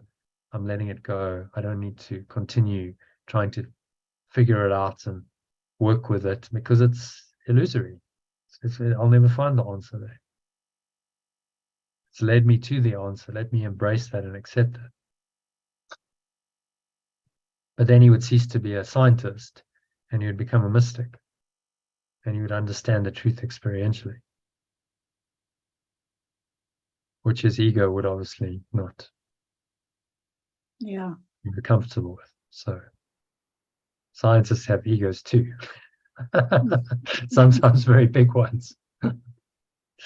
That are very resistant, because if you identify it, with your mind as he is, and it's a big ask to say, well, let that all go. You've studied for years, you're a professor of this at Cambridge, you've got some status in the scientific community, you've got students, You've got an identity, haven't you? That's your identity.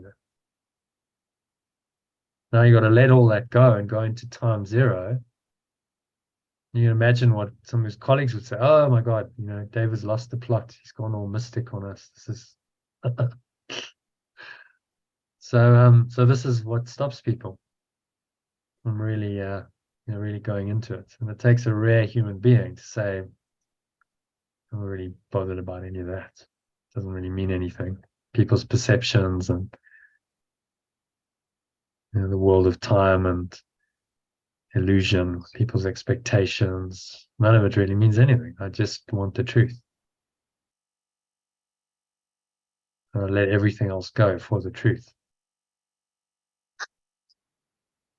That's the mystic. And mystics are those who just do that, and they go deeply into it. Mm. And they fly. Oh, they fly away from the world. Yeah. Fly away. Listen to some of Enya's lyrics. Fly away. It's a great song. What's it called? I must listen to that again. It's many years ago. They've been listening to it.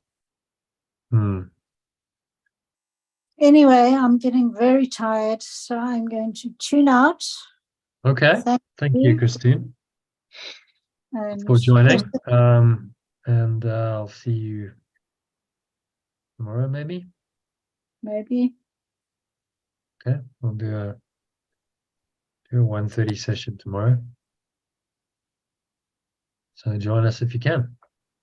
I will. All right. Okay, thank you very much. All right. Bye. Bye. Okay, Elaine, just you and me. Happy to carry on a bit? For a little while, yes. Yeah, no, my husband had a little problem, so. Okay, is he sorted or? He's gone to bed now, so he seems to have calmed down. Right. Okay, so we're at number 9. Right. I will first dream of peace and then awaken to it. That's a nice sentence. My first exchange of what I made for what I want is the exchange of nightmares for the happy dreams of love. In these lie my true perceptions, for the remembrance of perfect love corrects the world of dreams, where all perception is. Knowledge needs no correction, yet the dreams of love lead unto knowledge. In them I see nothing fearful, and because of this, they are the welcome that I offer knowledge. Love waits on welcome, not on time, and the real world is my welcome of what always was.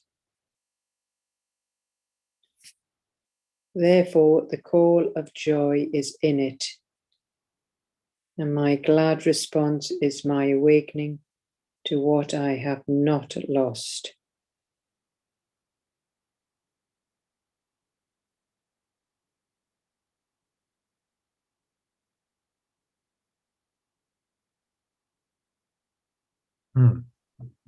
Okay, so what's he saying here?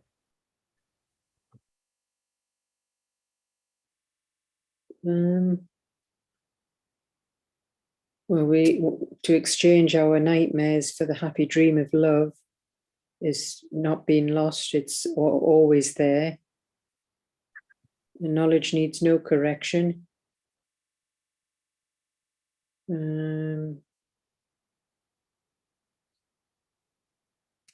I no longer perceive nothing fearful because They are the welcome that I offer knowledge, yeah. Love waits on welcome and not on time. It's a lovely line, isn't it? Love waits Yeah. only on welcome. So I must welcome it in, not on Just- time. No, there's no time I have to. It has to elapse before I can have love. It's there now, yeah. I just have to welcome it. If I don't welcome it, Despite all the okay. what's going on in the external, yeah. Yeah. Well, the external is just the denial of love. Remember, the world was made out of the denial of love. So the external world is the projection of that denial. So of course, the external world isn't going to show you love. It's going to show you everything but love. True. So we must let go of our attachment to the false world in order to welcome love. Hence, letting go. Letting go is the answer. Because letting go welcomes love back into our minds. The welcome we give love is when we let go of our false belief in the illusion.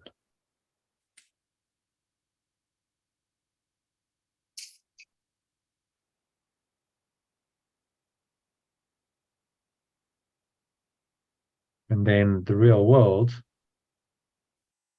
is just my welcome of what always was and still is. So when I perceive the real world, I'm saying my perception of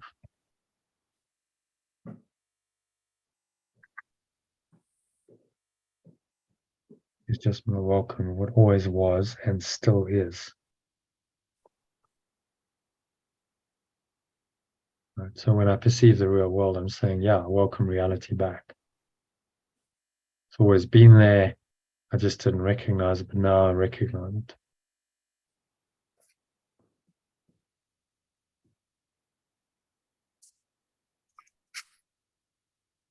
And this is the call of joy. A glad response to the call of joy is my awakening to what I have not lost. So it's still within me. It's never been lost. I now accept it back. I found it. The prodigal son has come home. I'm in the real world temporarily for a while until this lifetime's over, the body's laid aside, and I go back home. I merge back into reality, pure forms, awareness, perfect love. Hey, there's John. Oh, long time no see. Long time no see now. So doing the late shift. So Yeah, that's handy. Very Because useful. we're all flagging and he starts All right. to energize. Yeah. Hi, John. Hi, Jono. Hi, Elaine. Yeah. Hi, John. Oh, nice to see you again. Nice Yeah. holiday. Do you have a good Yeah, holiday? I was down in London. Oh, nice. Okay. The bright lights. The bright Mhm. lights. Yeah. Ah, What were you doing there? Oh, I was visiting a friend and playing a bit of golf with him. Okay. Yeah. Nice. Oh, well, welcome back to the late shift. This is a 17-paragraph monster. Right. Okay. 10 paragraphs into it. I actually done quite well. 10 paragraphs in an hour and 44 minutes. Isn't too bad. Good. It's very good. Very good. Yeah. Well, we've been trying to do it as speedily as possible. Just I think while you read this, I'm just gonna relocate because my parents are next door. They're gonna want to go to sleep in about 10 minutes. So do you want to read number 10 for us? Just read it in the Yeah. alternative. Yeah. And then we'll discuss it. I'll just put myself on mute. Stop my video while you do that. Okay? Yeah. If you go. Praise then the source for the perfect sanity of its most holy extension. My source knows that I have need of nothing. In the state of pure formless awareness, this is so. But what could I need in eternity? In my world, I do need things. It is a world of scarcity in which I find myself because I am lacking. Yet can I find myself in such a world? Without the remembrance of perfect love, the answer would be no. Yet because of it, the answer is a joyous yes. As mediator between the two worlds, it knows what I have need of and what will not hurt me. Ownership is a dangerous concept if it is left to me. The belief in separation wants to have things for awakening, for possession is its law. Possession for its own sake is the belief in separation's fundamental creed, basic cornerstone in the churches it builds to itself. And at its foundation, it demands I lay all of the things it bids me get, leaving me no joy in them. Okay. So what's he saying here?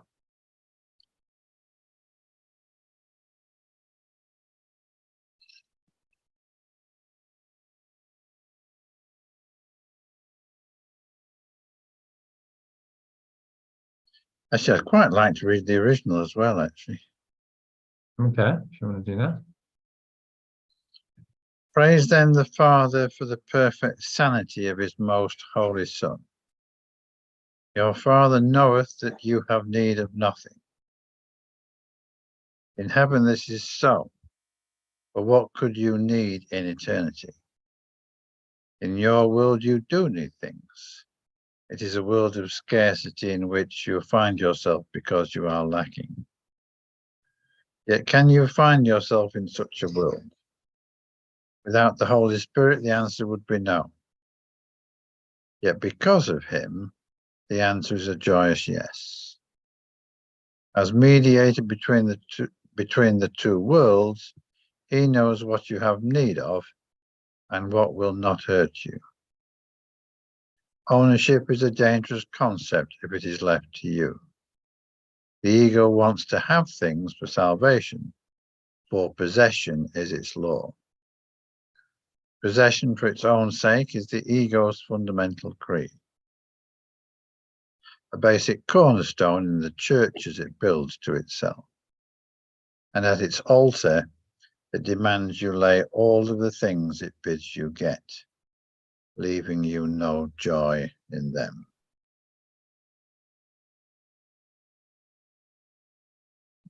So he's saying here that in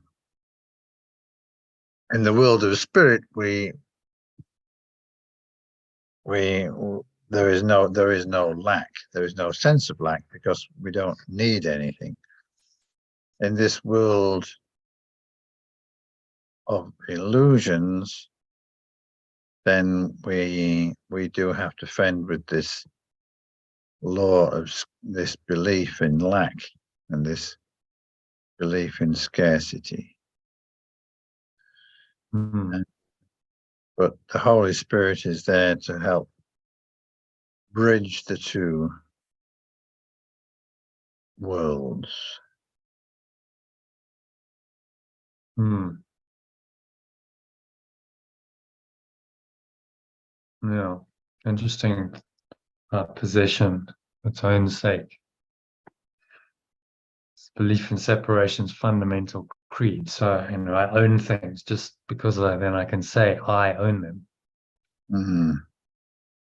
Basic cornerstone churches it builds to itself. Literally. He hasn't used that word accidentally. Churches. It builds to itself. You think of the church and idea of ownership, that it owns It owns the land, it owns all the riches, gold and silver and jewelry and ornaments, and it builds these churches to itself, and at its foundation it demands I lay all the things it bids me get, leaving me no joy in them.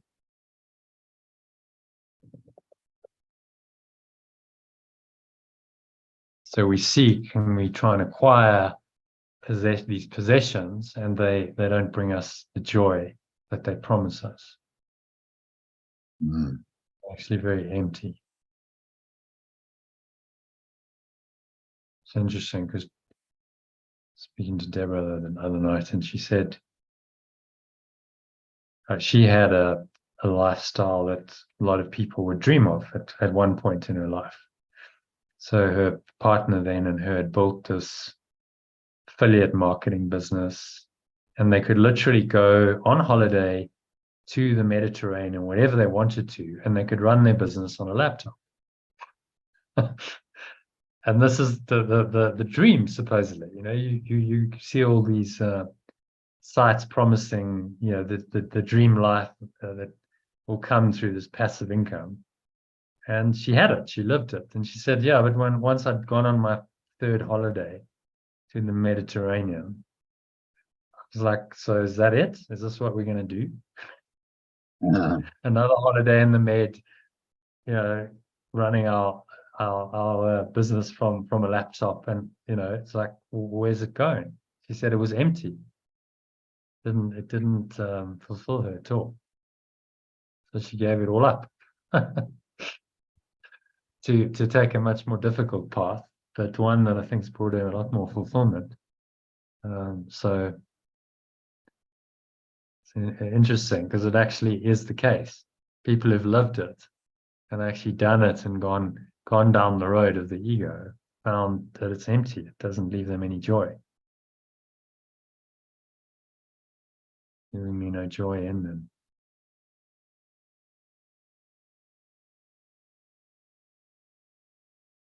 Mm. Okay, so anything else about that paragraph? I'm going to comment on, summarize.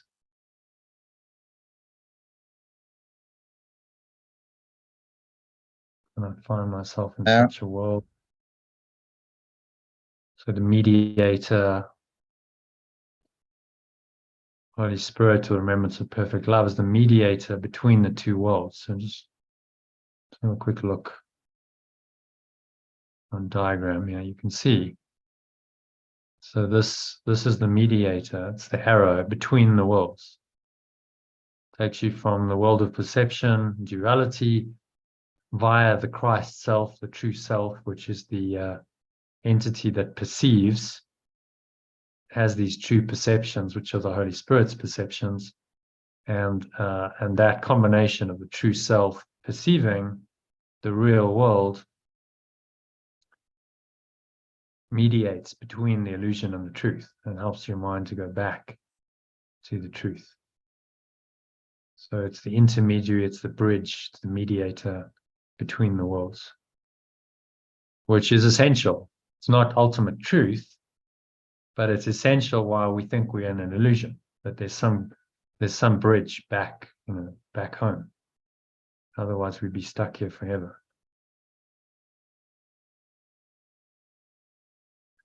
Okay, happy to move on to number 11.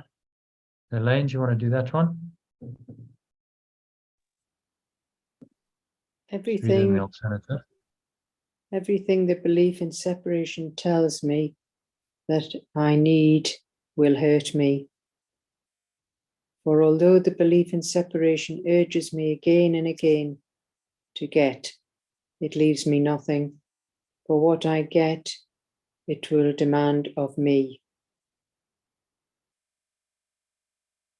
And even from the very hands that grasped it, it will be wrenched and hurled into the dust.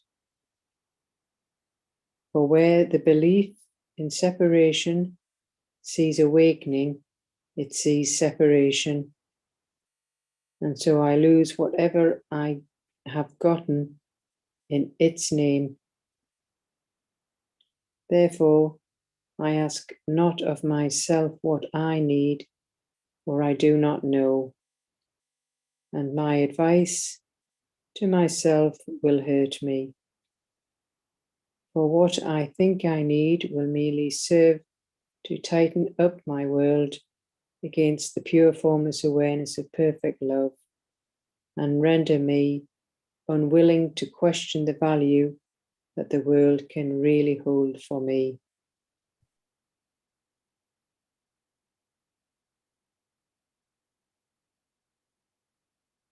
Okay, so what's he saying here? Well, while I'm in the body, the separation, everything I need will hurt me.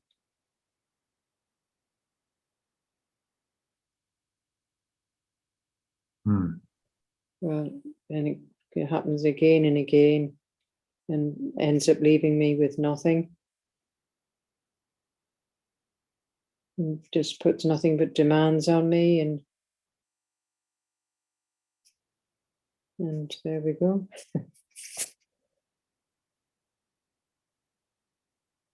And it's afraid of Yeah, it's a hard taskmaster, is what he's saying.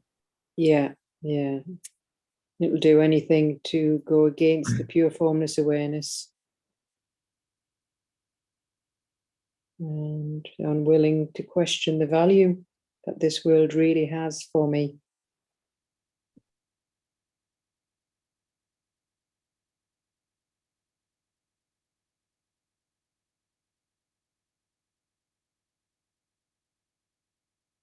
I do not ask myself what I need if I do not know.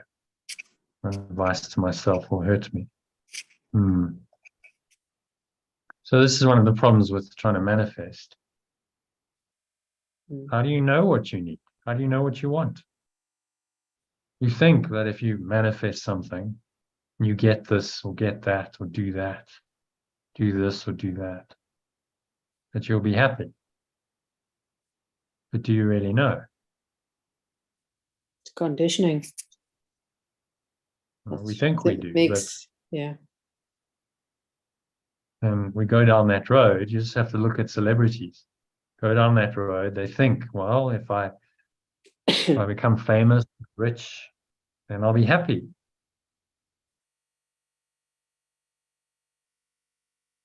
But do they really know? Because they get there, and often they're miserable. They're more unhappy than ever.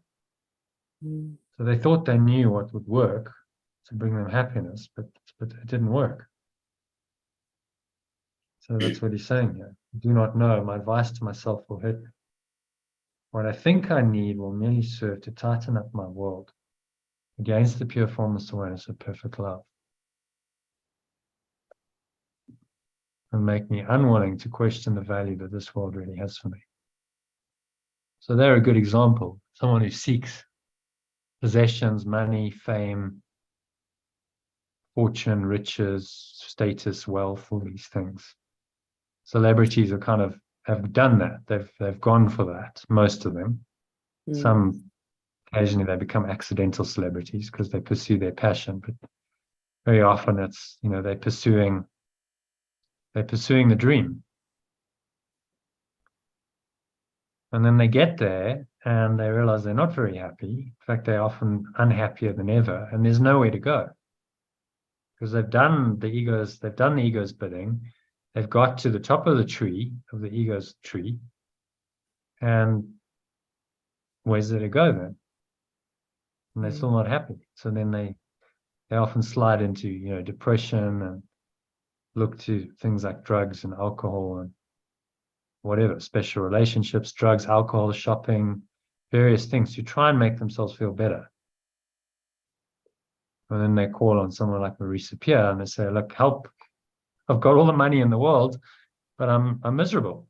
So what do I do? And then she just says, but you have to accept that you are enough as you are. That's fundamental spiritual principle. I'm enough irrespective of my possessions, what I achieve or don't achieve. That's the only way you'll find happiness. To go into the enoughness of what you are, which is spiritual.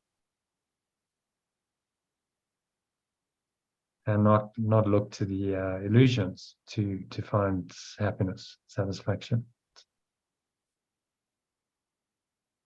So this is what he's saying. The belief in separation will urge you to go and get and acquire and achieve, and then it will disappoint you time and time again. So whatever I seem to have got, I've actually got nothing. And I feel this emptiness and this meaninglessness of it. And the only way out of that is to give it up.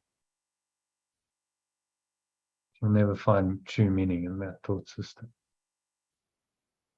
Okay? Mhm. John, happy with number 11? Any questions, comments on that? No, I'm good with that. Okay, moving swiftly on then to number 12. Only the remembrance of perfect love knows what I need, for it will give me all things that do not block the way to light. And what else could I need? In time, it gives me all the things that I need have, and will renew them as long as I have need of them. It will take nothing from me as long as I have any need of it. And yet it knows that everything I need is temporary and will but last until I step aside from all my needs and realize that all of them have been fulfilled. Therefore, it has no investment in the things that it supplies, except to make certain that I will not use them on behalf of a lingering income. It knows that I am not at home there, and it wills no delay to wait upon my joyous homecoming.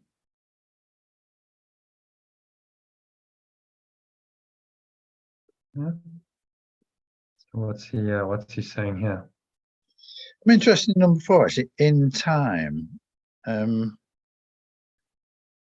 time is part of the illusion. And yet it's In kind of time, it gives me all the things that I need.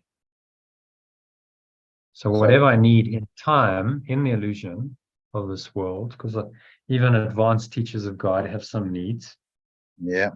It's impossible not to, have any needs, virtually impossible to have any needs here. And some of these advanced mystics and gurus, they take themselves out of the world and they live in a loincloth on virtually no food and breath alone. And so you can go very, very minimalist.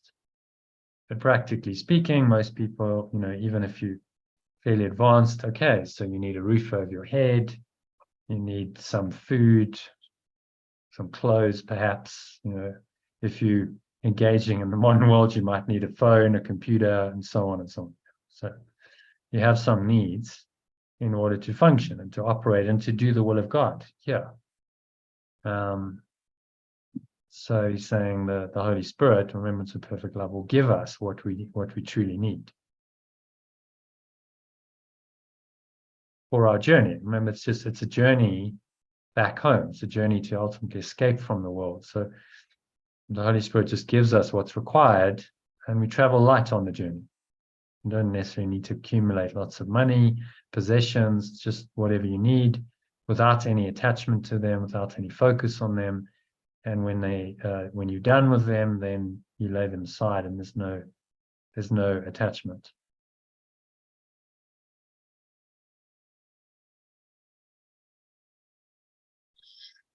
Until I step aside, until I let go of all my needs.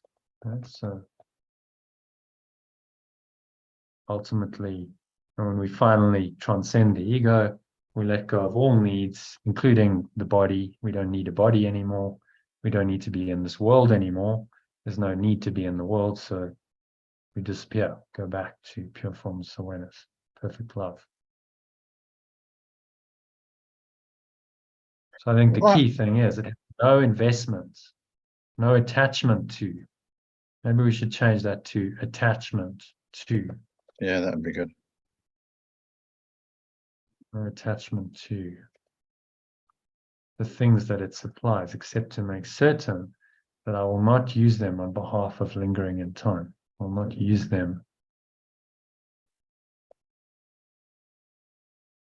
to linger in time. Yeah, that's good. I think number 5 is interesting. It will take nothing from me as long as I have any need of it. I'm just here that, the ego is not going to want to let go of anything. And, some things come to a natural conclusion in life, but our ego can want to hang on to them. So he's using the word need here in terms of as long as I have any real need of it. Yeah, maybe we should put real there. Any real need. So let's take my example. In my case, I have a need for a computer. Say, without a computer, I can't do that. I can't run Zoom calls. I can't send out emails, text messages, and do the will of God. So I have a real need for a computer. And it was interesting because a computer was provided. I needed a new one, and one came. And I didn't have to buy it. It was just bought for me. It was given to me by my mother for my 50th birthday. So this is how the Spirit works through people in the world, and it brings us what we truly need to play our part and to fulfill our role in the at-one-ment without any emphasis on the needs. Like, oh wow, this is such a cool laptop, and no, it's just a tool. It's a useful, functional tool to do what's needed, what I need to do to serve the Spirit. Yeah, that last sentence I want to put at home here rather than there. Those that are not at home here,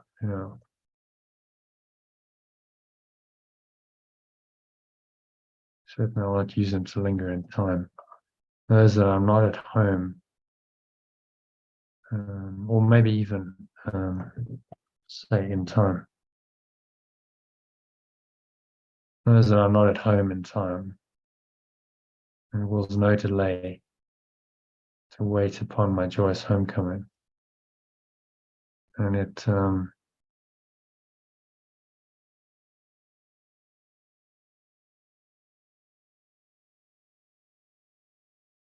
will not delay my joyous homecoming in any way.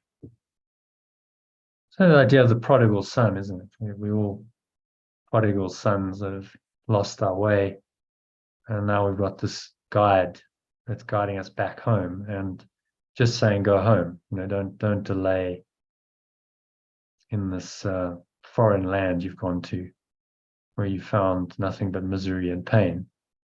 Just find your way home, and I will guide you. I'll show you the quickest way, the easiest way to get back home, because that's your heart's desire. That's what you really want. That's your joyous homecoming.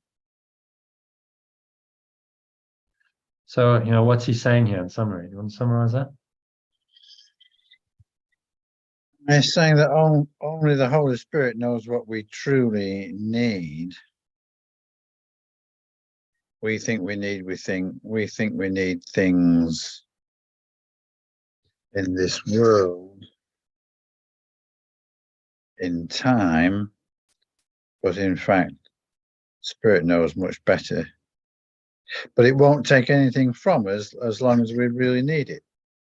Yeah. So, what more can you want? You'll get what you'll have what you need, but no more than what you need. So it's a very functional, minimalist kind of way of life, without any of the, over the top, extravagant attachments of the ego. You travel light on the journey. I like number 7 as well. It says, except to make certain that I will not use them to linger in time. Because if we do hang on to things, we do find there is a cost. You know, it kind of Yeah. gets to us in some Yeah. way. Yeah. So everything has a time, and you need to know when to let it go. So okay, it's had its time, its use is done. I need to move on. I have a business which I've done for a while in the UK, card payments and utilities as well. And it just like it's not working for me. I'm just like, it's time to let it go, I have to just move on. Yeah. You do get that feeling, and then there's a part of you that's like, oh, but I could still, there's 1 or 2 deals I could still do. So I was starting to work on it, and then my computer just went off, just switched itself off. So that was all. Whatever I'd done was just done away with. I could recover it in Excel, but I'm like, okay, maybe that's a sign. It's a time. It was useful, but now it's time to move on and say, okay, it's time to go on to focus on this and other things. And if we listen to that voice, that intuition, then it'll always guide us to let go of what's not useful anymore, so we can move forward.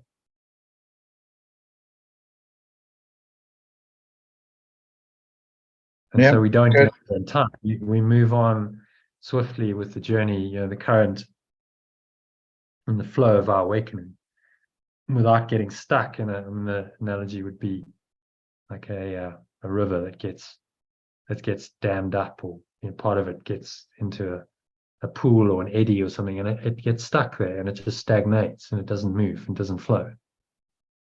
So that's what the Spirit's trying to avoid us from doing. It's like, no, swiftly you go down to the ocean. That's that's home. So we must keep moving.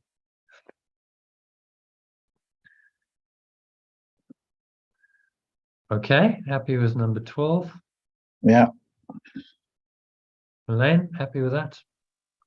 Yes. Okay, so number 13 then. Leave then your needs to it. It will supply them with no emphasis at all upon them.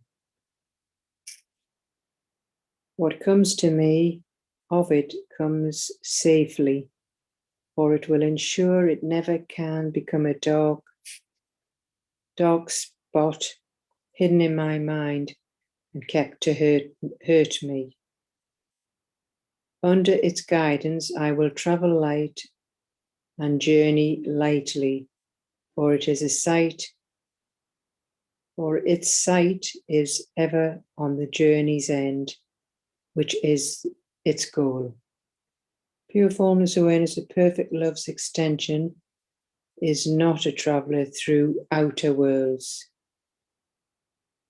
However pure its perception may become, no world outside itself holds its inheritance. Within itself has no needs, for light needs nothing but to shine in peace and from itself, so let the rays extend in quiet to infinity.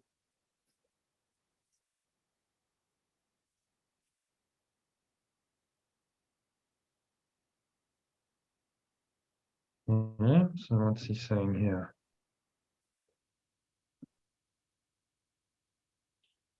Well, we have to leave all our needs to our true self. It ensures that we can never become a dark spot hidden in our mind and kept to hurt us. Under its guidance, we will travel light, for its sight is forever on the journey's end.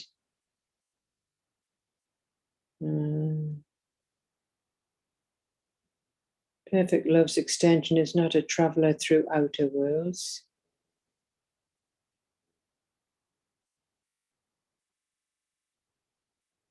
Within, well, within itself, it has no needs. There's no needs. What does that mean? Hmm? God's Son is not a traveller through outer worlds. What does he mean by outer worlds? He's talking about the exterior world, the external world of illusion. Oh, right, okay. Yeah. This quadrant of reality, effectively, if you want to put it into integral model terms. Outer worlds is this exterior quadrant, and worlds, well, maybe there's many layers of this. You know, there's a world of the body, there's a world of the mind, there's the world of the individual aspect to this, which is top right quadrant, the world of the collective aspect, which is bottom right, systems, networks, technology, governments, the natural environment. So the natural environment is the world of, you know, government, and is, you know, see what I mean? There's all these different worlds, but seemingly external to us. And he's really saying we're not actually traveling through outer worlds. Our true journey, the hero's journey, is not through outer worlds. The hero's journey is to travel within and to go into our mind, into this interior eye, subjective self of who we are, and discover who we are. That's the true journey. We might, obviously, there's a matching external journey. We might go places, change our environment, get, you know, a new job, a new business, whatever, as part of our journey. But really, the journey is within, always to the sacred place within us of the true self, the Christ. So that's really what he's saying. Yeah. The hero's journey is not the outer journey. The hero's journey is the inner journey. So no world outside holds its inheritance.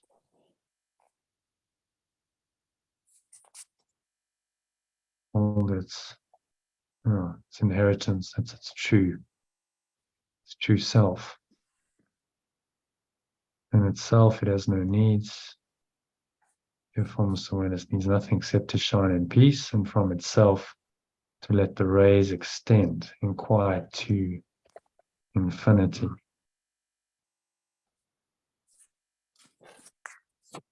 So this is the idea of the rays of its eternal sun, of the source, extending outwards to infinity. Rays, I'm sure we can really find a good translation for that, to shine in peace from itself, to let rays are the extensions, really. Let the extensions extend in. I think let's leave it as rays. Can you think of a better translation? I'm happy with rays. So to shine in peace, relates to the shine. Rays extend in quiet to infinity. So we'll keep the imagery. Okay. Anything else on that paragraph? No, it's a good paragraph. Very comforting. You know, he's saying here actually Yes. that the Holy Spirit can supply our needs. Because this is always the ego's argument. It's very sneaky. It'll say, well, you know, that might all be well and good, but the Holy Spirit is impractical. It can't do this. You know, I'm the one who looks after you in this world. I've made sure that, you know, there's food on the table, that you've got enough money. So listen to me, follow my guidance. Because look, I've helped you so far. Without me, you're going to be a goner. You know, the Holy Spirit has no idea of how to run your life and how to manage your finances. And, you know, this is the story it says. So then it's trying to keep itself in business by saying, well, I can manage the practical aspects of your life, which are very important. And without those, you know, you could really struggle and die. But Yeshua is saying to us that the Holy Spirit can handle all of our needs in this world without emphasis on, without getting us attached to those needs and to the, to the physical material world. Just the bare minimum. What do we need? Okay, well, it gives us that. We travel light without any attachment to what we carry. And if we need to let it go, then we let it go.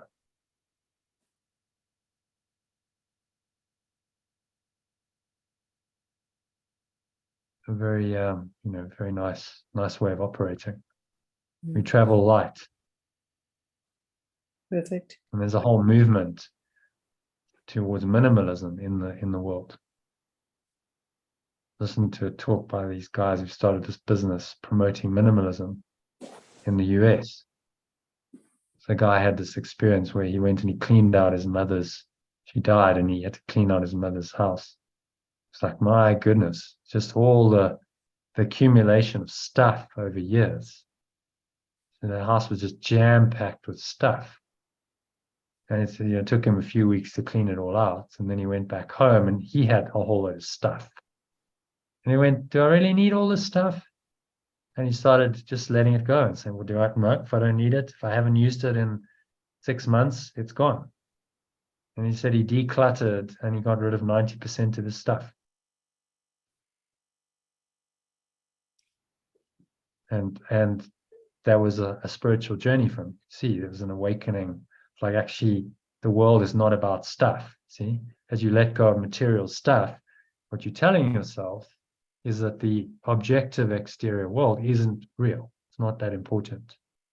As you let go of your attachment to the stuff of it, and then that correspondingly increases your awareness of the source within you, and you become happier and freer and lighter. And so this is another pathway. Minimalism, say to people, let go of your stuff. It's another way into truth. You just start decluttering your life, getting rid of stuff you don't need. There's a spiritual, very big spiritual aspect to that. Have you ever done house cleaning? You've spring cleaned, you've cleaned house, you've cleaned out a room that had a whole lot of clutter. When you do, how do you feel? Much better. Exactly. Because you just let go of a whole load of attachment to stuff. Mm-hmm. It wasn't really serving you. So you feel lighter. Okay, well, I didn't need all this. Yeah. Clearer, lighter. If you live in a house full of clutter, that's a symptom of the clutter of your mind. You're attached to all the stuff. Mm-hmm. It clutters up your perception and blocks your awareness of pure formless awareness, which has no form. There's no clutter in pure formless awareness. It's the ultimate uncluttered, spacious awareness, isn't it? There's nothing there to clutter it. Yeah.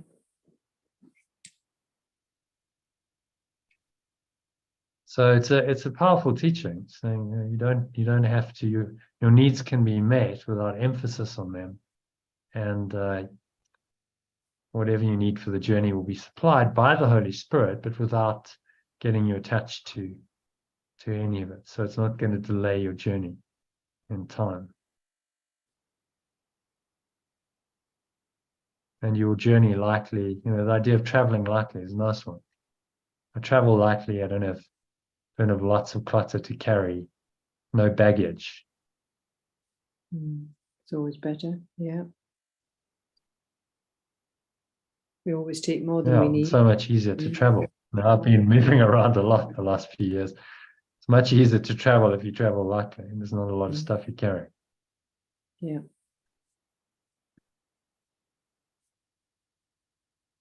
Okay, so happy to move on to number 14, short one. Whenever I am tempted to undertake a useless journey that would lead away from light, remember what I really want and say, the remembrance of perfect love leads me unto my true self, and where else would I go? What need have I but to awake in it?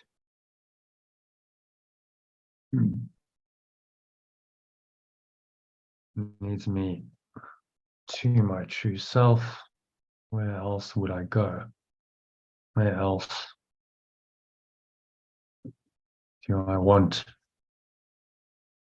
to go? What need have I but to awaken in it?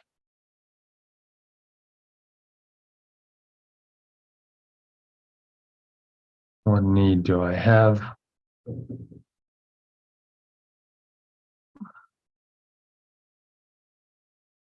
Except to awaken in it. Yeah, very simple.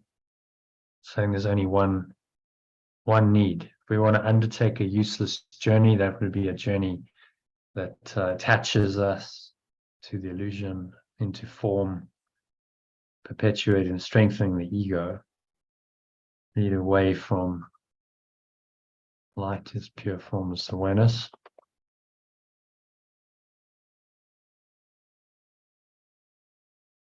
Remember what I really want and say.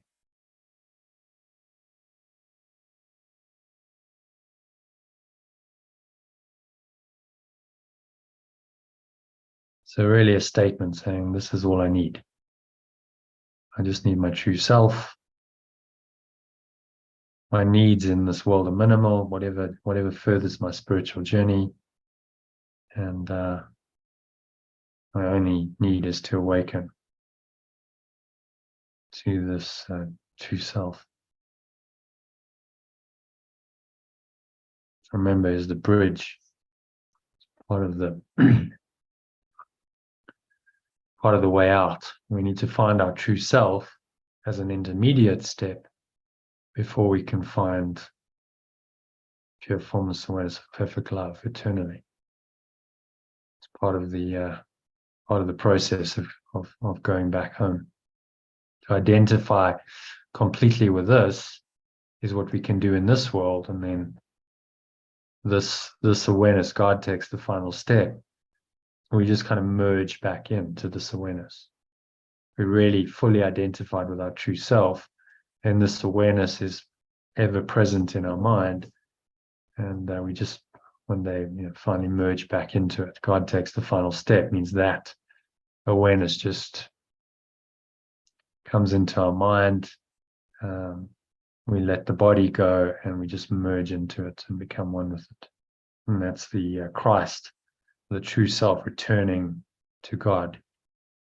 Christ and the Holy Spirit returning to God, and they cease to exist there. They just merge back into that awareness.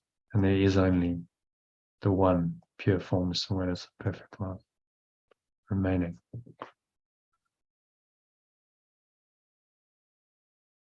Okay, so any questions on 14? No, that's good. Yeah, it's all good. Okay, so number 15. That was quite a short one, John. So you read 15. Yep. Then follow him in joy with faith. To go straight to the alternative. Then follow it in joy with faith that it will lead me safely through all dangers to my peace of mind this world may set before me. Kneel not before the altars to sacrifice, and seek not what you will surely lose. Content myself with what I will as surely Content myself with what I will as surely keep. Be not restless. For I undertake a quiet journey to the peace of perfect love, where it wants me to be in quietness. Yeah, it's very, very lovely language. Content myself with what I will surely keep.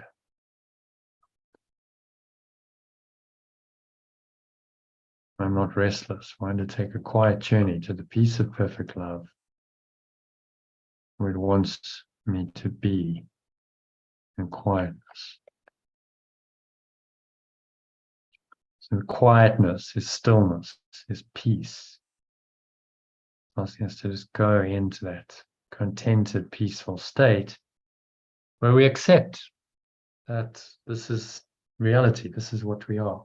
We don't need anything else. There's no desire for anything else other than this contentment.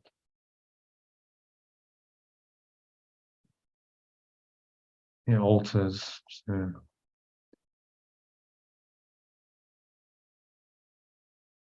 I do not kneel before. Maybe we should say the belief. It alters to sacrifice. The belief. Do not kneel before my beliefs. Because of what it's talking about there is just beliefs in sacrifice. I do not seek what I will surely lose. Okay? So I do not seek things of this world, possessions, money, power, status, so on, because I will surely lose them. So it's a guarantee that at some point I will lose them. Because I'm going to die at some point, but maybe I'll lose them in other ways.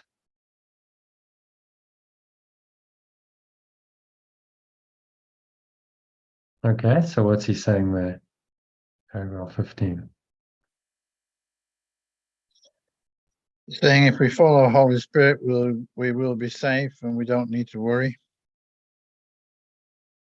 And we don't need to, we can let go of this preoccupation for wanting things and never being happy.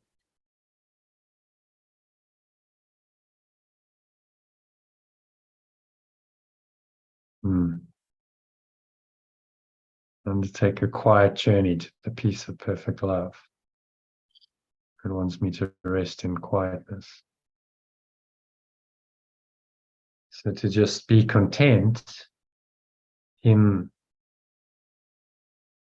our source, in what we really are, not seek to the external world for temporary satisfaction. It just keeps the game going. As long as I'm craving something external to me, I'm saying that I'm dissatisfied with what I am. So I can't find this peace of perfect love and rest and quietness as long as there's craving and seeking going on, because that disturbs the quietness. It moves me away from that quiet center into seeking externally, which is, of course, exactly what the ego wants to do, disturb that quietness and rest, the peace of perfect love at all costs, because the peace of perfect love undoes the ego. Okay, number 15 done. Happy with that? Yeah. More to go. We're doing really well. Tonight, 2.5 hours.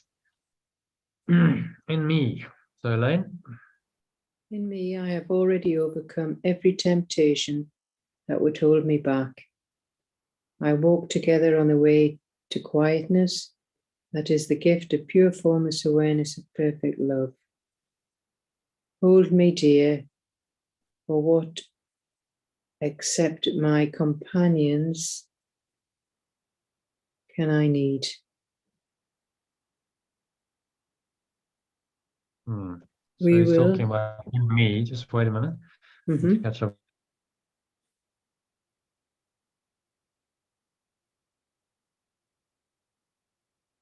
Yeshua, in Yeshua, already overcome every temptation that will hold me back. I walk together on the way to quietness. We walk together. So it should be we. We walk together on the way to quietness. There's a gift of perfect love. And then he says, hold me dear. So my companions can I need, or accept your brothers can you need. I hold him dear. So where do I translate that? I honor him, maybe.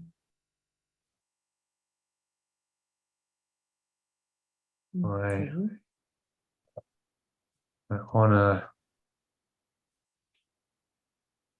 and listen to him. What accept my brothers can I need? What accept my companion? So he's a companion with us on the journey. It's an implication. What accept my companions? Can I need? Companions on the journey, can I need? Put in there on the journey. He will restore to me the perfect. He will Is he, restore. when it says Hmm? companions Yeah. here, number 3, I honor and listen to him for what except my companions on the journey can I need. Do we Uh, do we actually need companions on the journey?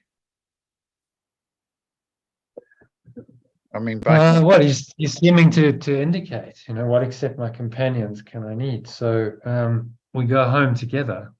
yeah, yeah, okay, yeah, I don't think we can, even if you're a mystic sitting in a cave, and that is a path, you still ultimately on a mind level going to have to unite yeah, with all of your brothers and sisters and realize that you're one with them, yeah, that they're really on the same journey. So, but the course's emphasis is on relationships. He's saying that through our interactions and relationships with our brothers, this is how we learn.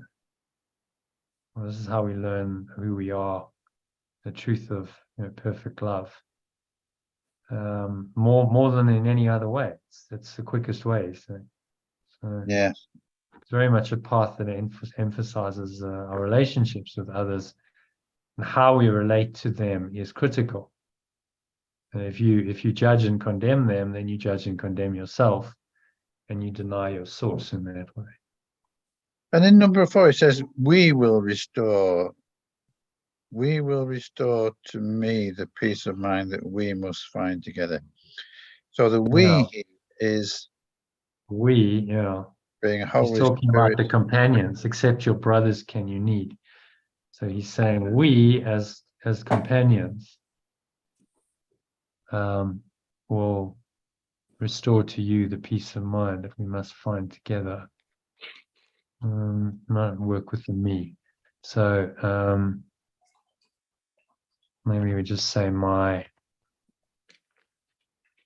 companions will restore to me the peace of mind that we must find together.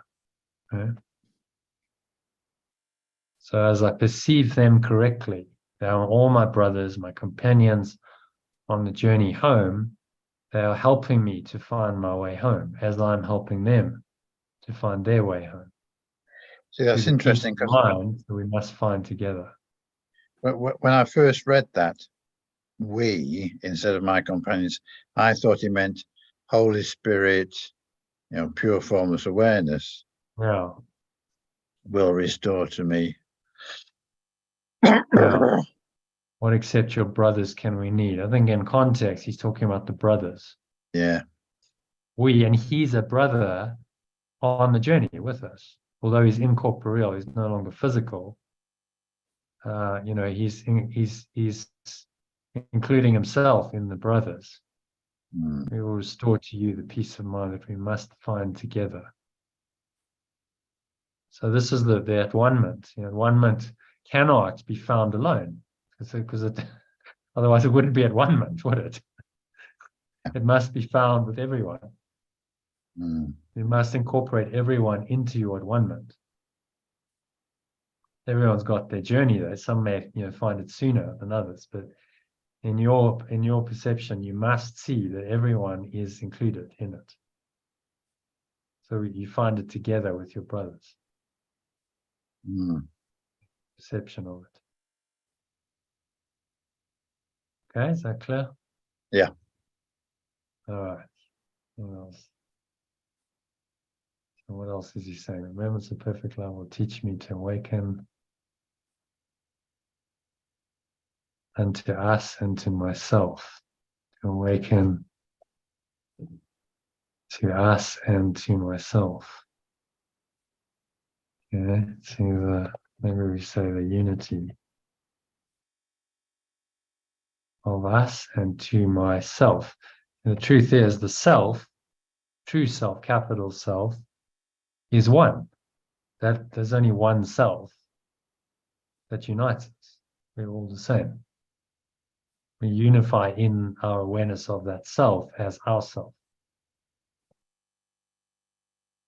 You see how this is such a powerful idea for promoting peace, because if I perceive everyone as myself, how can I have conflict with them?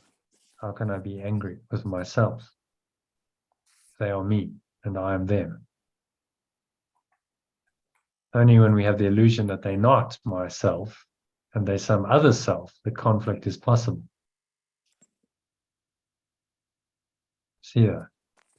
Mm. And this is the only real need to be fulfilled in time. Awakening from the world lies only here.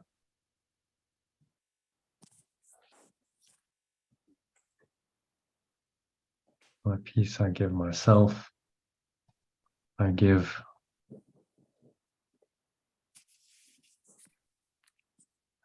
my peace to myself.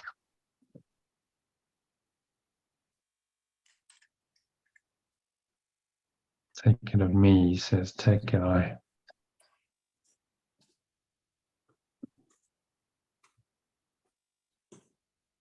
I think we're going to translate that as, and I give it to myself, and then he says, take it of me. So it's a bit contradictory. My peace I give you. Okay.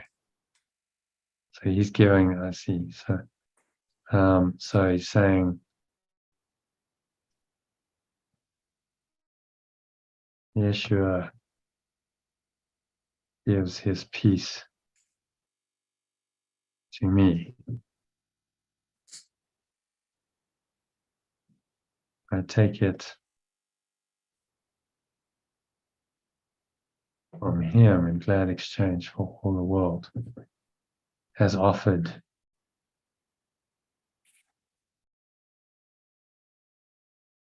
Only to take away. All the world has offered me only to take away.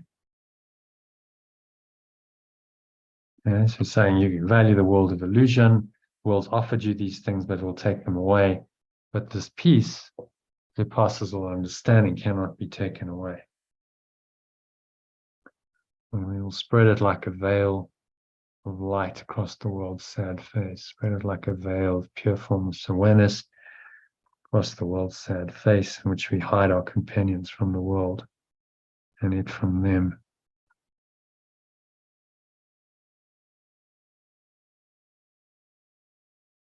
We hide our brothers from the world and it from them. Okay. So the veil of pure formless awareness.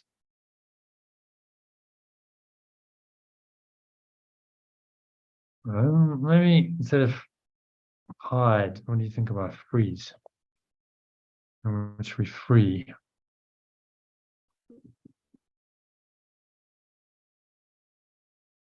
Hide our companions from the world. I think free is better, don't you think? Rather than hide. Free our companions from the world. Yeah, when you first changed that, I thought it was changing the context of it.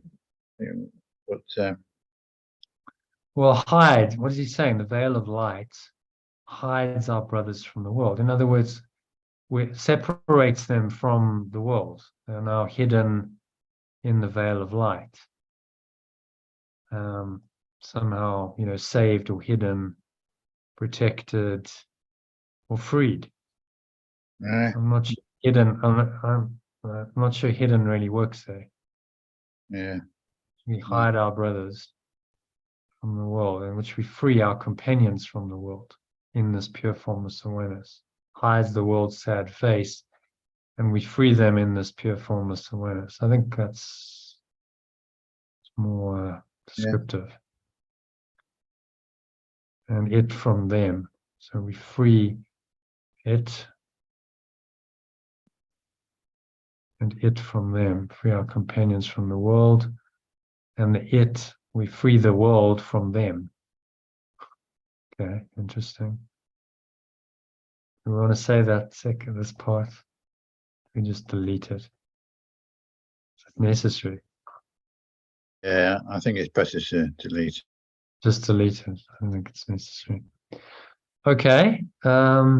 So do you want to give a little summary of that? And then we'll do the last one.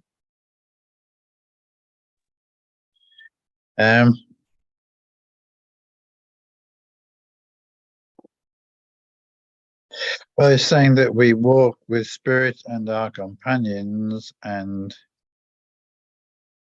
that's the journey, that's the only journey of importance.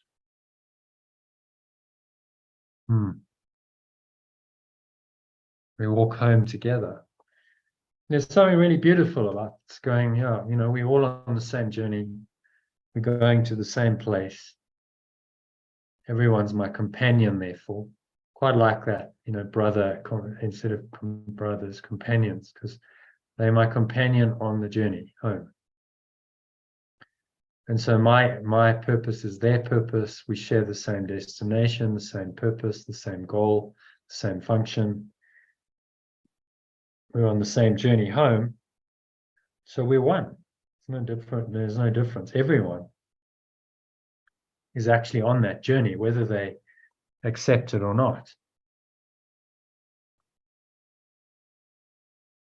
Everyone's going home, whether they can see it or not. So our job is just to become conscious of it. So yes, I consciously choose this. I'm willingly going there. I'm not just accidentally going to be dragged, kicking and screaming to oneness, you know, with all the resistance of the ego. I'm going to consciously choose it. And choose to see that my companions are the same, that they are on the same journey with me. Which feels really nice. We're all going to the same place. End up in pure formless awareness of perfect love as one, no separate selves anymore, and share the one awareness. Okay? Yeah. Happy with that one? Yeah. All right. So, do you want to just read the original as well, or just the alternative? Let's just go straight to the alternative. I cannot sing corrections hymn alone. My task is not completed until I have lifted every voice with mine. And yet it is not mine. For as it is my gift to me, so was it the source's gift to me, given me to its remembrance.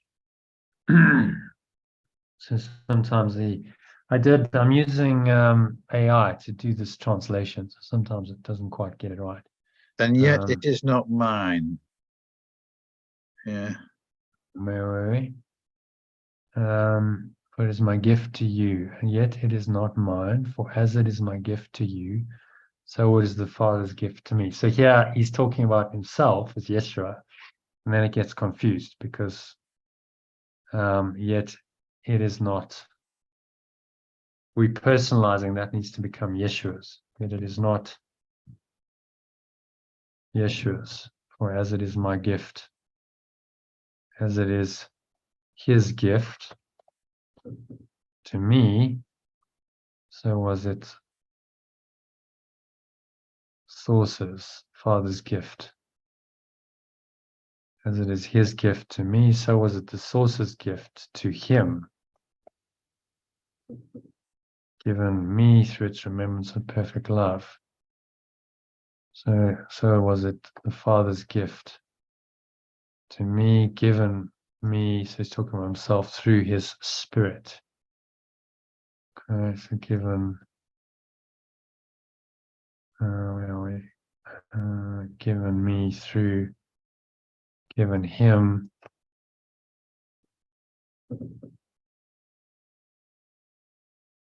through its remembrance, his remembrance, is that right? Through his spirit, through his spirit, given through, given to him through its spirit is pure formless awareness.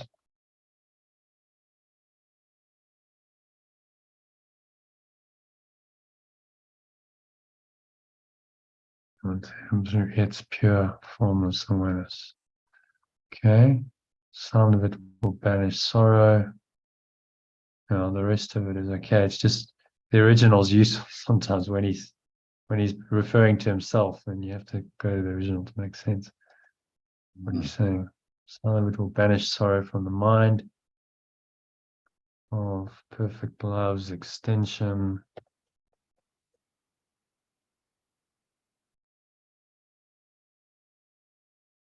Where it cannot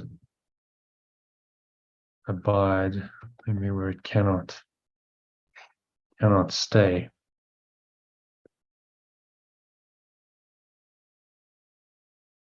Banish sorrow from the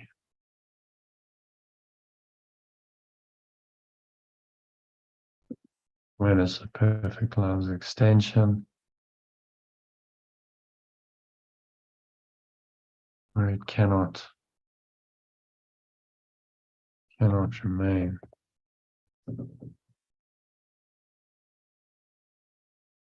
Okay, healing and did you read that? Healing and time is needed. Healing in time is needed, but joy cannot establish its eternal reign where sorrow dwells. I dwell not there, not here, but in eternity. I travel but in dreams, while safe at home. Give thanks to every part of me that I have taught how to remember me. Thus does the extension of pure formless awareness give thanks unto its source, which purity. Okay, so I'm just changing. I am not here, but live in eternity. I travel only in dreams, while safe at home. So home being heaven, pure formless awareness, perfect love. I give thanks to every part of me that I've taught how to remember me.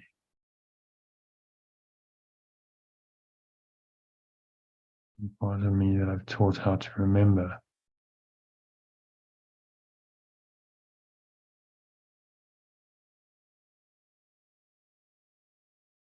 I want to say to remember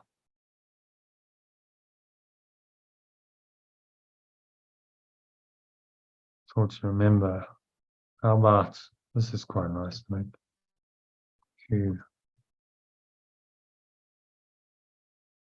Thanks to every part of me that I've taught how to remember who I really am.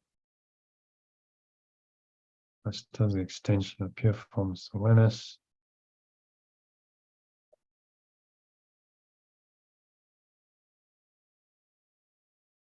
And then the extension of perfect love.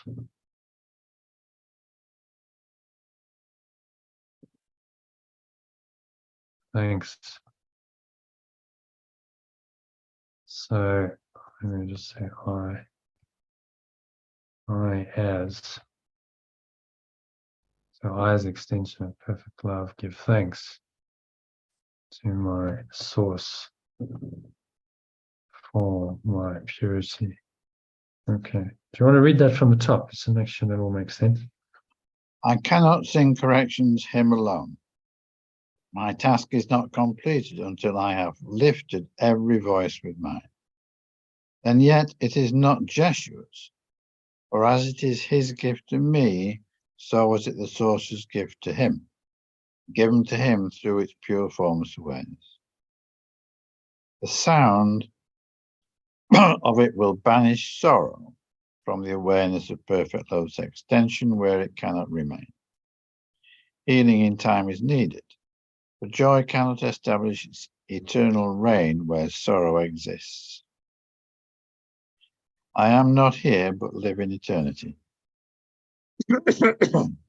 I travel only in dreams while safe at home. I give thanks to every part of me that I have taught how to remember who I really am. So I, as the extension of perfect love, give thanks to my source, for my purity.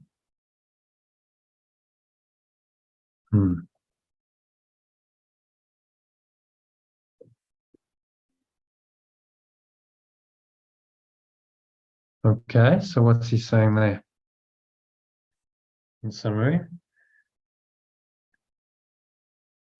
Well, it's saying that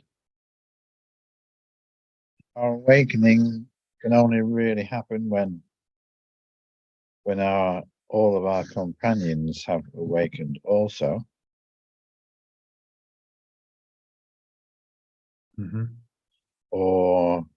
And to do that, we need to correct all aspects of our mind. And I'm not sure he's saying that we have to wait for everyone. He's not saying we have to wait for everyone to wake up. I think he's just saying we have to acknowledge that everyone is on the journey with us. Everyone is on this journey of awakening. And so they're all my companions. You know, whether they acknowledge it or not, many people are actually on the journey. If people are aware, then they become, you know, your mighty companions, because you're consciously taking the journey together. You know where you're going consciously. You're helping each other, supporting each other. But he does say, my task is not completed until I have lifted every voice with mine. Yeah.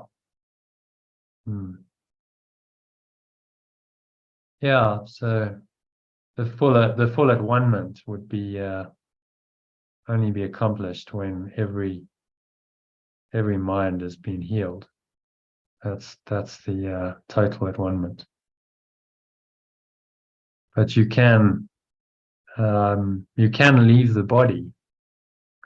So Yeshua's gone into in an incorporeal state, but he's from that state, he's still aware that the ego exists, seemingly, and so he's playing his part in the at one-ment to help the extension let go of the ego entirely and free itself from that belief and just return to source. Yeah. That's an ongoing process in time. It seems to, you know, the tiny tick of time, as he puts it, the tiny mad idea of separation and everything that came from it, seems to go on and on and on. But actually, we can end that belief anytime we want, and we can go back into the source, back here, anytime we want, and just recognize that journey is what everyone is on. Everyone is taking the same journey, whether they acknowledge it or not. So Yeshua says, well, even if people don't acknowledge it, I'm still there for them. At some point, they will change their minds. It's a great line in the text saying, you know, if you want to be like me, I will help you, knowing that we are alike. If you want to be different from me, I will wait until you change your mind. And he'll wait until we're ready. So that might be many lifetimes. But there's no hurry. It's an eternity. So you just wait in eternity forever for each mind to be ready to listen, to come into this willingness to listen. And that's when the journey starts.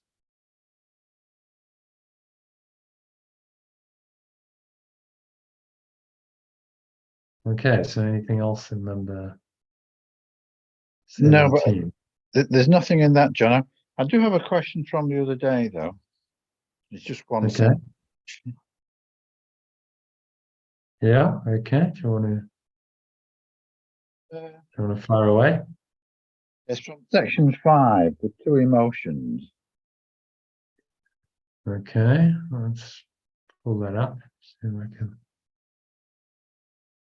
bring it up. 2 emotions. There we go. Okay, where are we? Which Paragraph.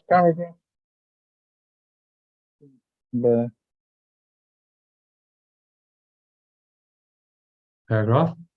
Paragraph 5, Right. sentence Okay. 6. 5, 6. Okay. Yet fear attracts you.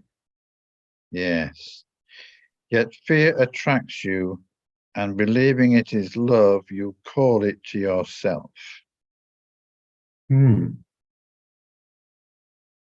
Yeah, I've got a question.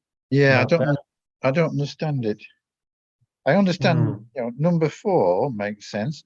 Everyone draws nigh unto what he loves and recoils from what he fears, and you react with fear to love and draw away from it.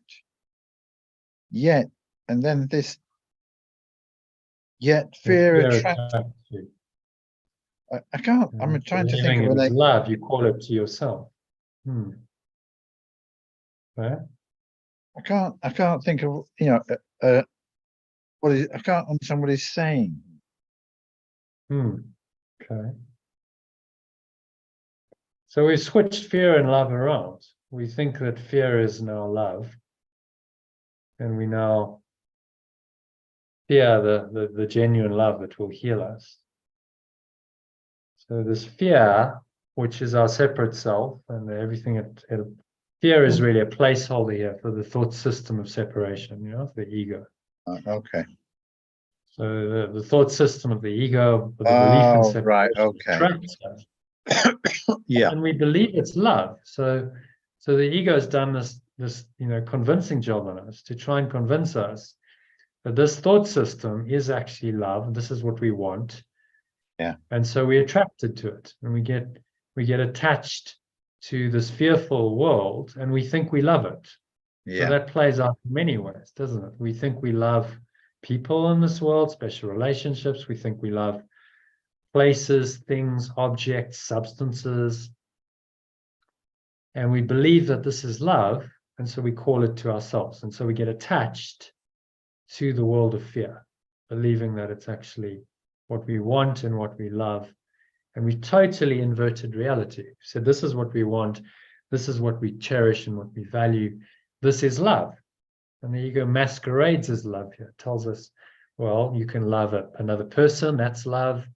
Special love. You can love activities. You can love doing things. You can love substances.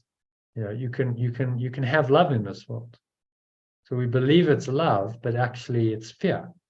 Yeah. The disguise of love. Yeah. So it's completely inverted reality. And he's asking us just to see it very clearly and say, well, I'm not going to buy the deception anymore. Fear is fear. And love is love, and they don't mix. And the deception that the ego engages in is actually quite transparent when you're willing to just look at it. How can you in your right mind believe that love would give and then take away, that love would cause all this pain and suffering and sacrifice and sickness and death? How could love do that? Yeah.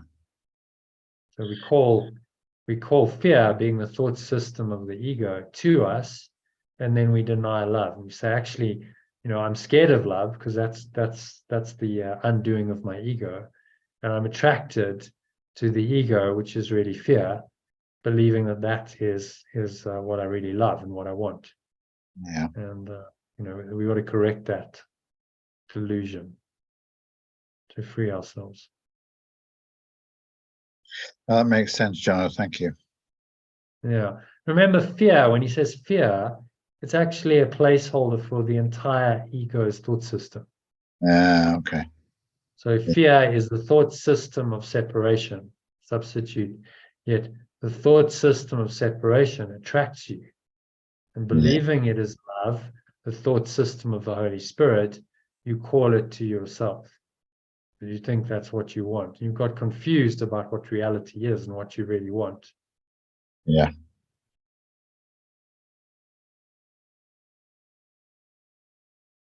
Okay, is that helpful? Is that clear? That is. Thank you, John. Yeah. Okay, so that's that section done. There's actually an executive summary of it, which I did courtesy of AI. So do you want to, shall I read that to you in a little meditation to close? Or do you want to kind of read it? Yes, that would be great. It's quite a nice way to kind of wrap up the session, isn't it? Yeah. Okay, so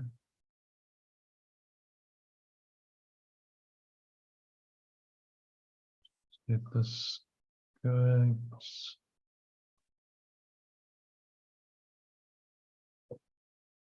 All right, so just making yourself comfortable in your favorite meditation posture. Sitting upright in your chair, feet shoulder width apart, back straight, cup your hands in your lap, with your hands, palms facing upwards on each thigh. Take a nice deep breath in through the nose. Blowing the stomach out like a balloon. Clenching the sphincter muscle, locking the energy in, drawing the energy up your spine, into the crown of your head, through your heart center. You can put one hand on your heart if that helps to just connect in this deeper presence in your mind.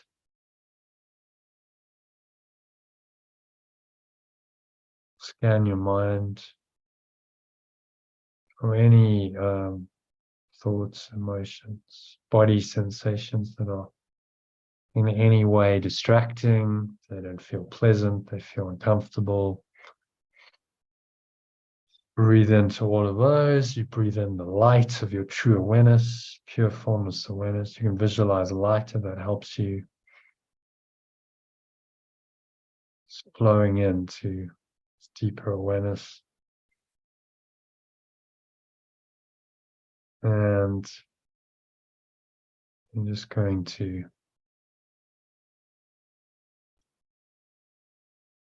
let that all go. Exhale, just release out of your mouth, blowing it away. Black smoke. It's going, gone. All the stomach into the spine. Expel the last remaining air out. Find a peace and a stillness in the gap between breaths, gap between my words. You breathe in.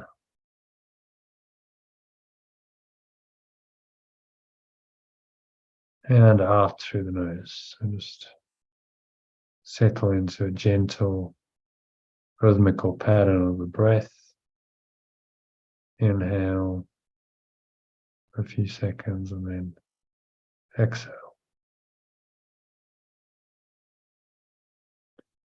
So as I speak the words, I'm going to inhale, and as I pause, you're going to exhale and repeat these words from this personalized executive summary of today's lesson. So breathing in, as you listen, there is a distinction between the illusory world I perceive And exhale and repeat those words. Exhale out through your nose, always in and out through the nose. Breathe in again. And the real world of pure, formless awareness and perfect love. And then repeat those words.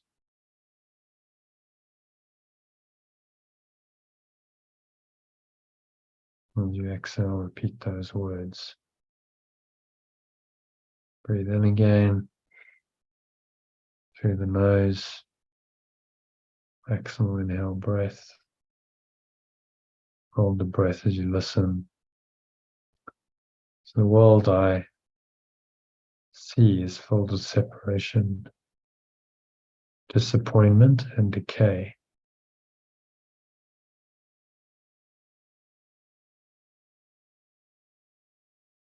Breathe in again.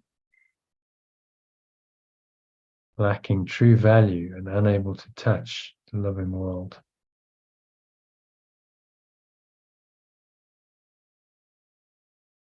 Exhale as you say that. Breathe in again. Through the nose, nice deep inhale breath. Yet in the real world, based on pure formless awareness of perfect love, can touch me. And exhale from the truth of that.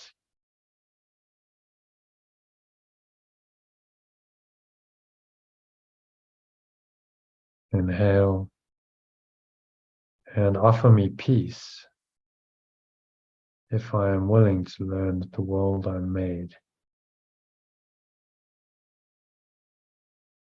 is false. Exhale the truth of that. Speak the words. Willing to learn that the world I made is false. That's all it requires to learn this course. Willingness to learn what is false, what is true.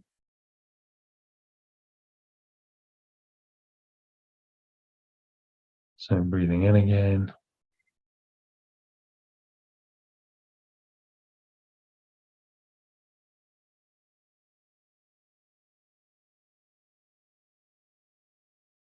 So inhale, my perception of the world depends on what I cherish.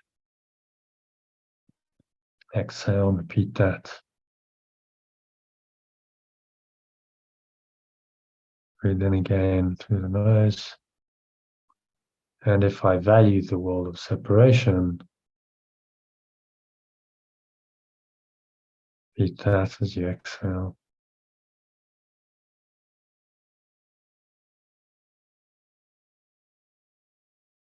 I deny the vision of the real world. And exhale, repeat that. I deny vision. And vision goes along with the real world, perceived correctly.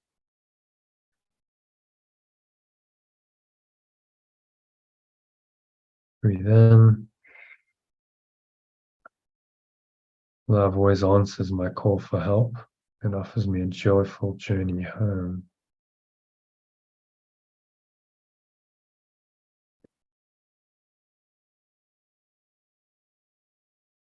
And then exhale and say that.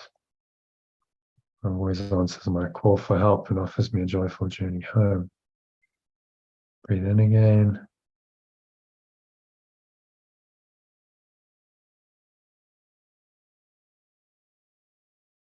Inhale. You listen. My true self is always present.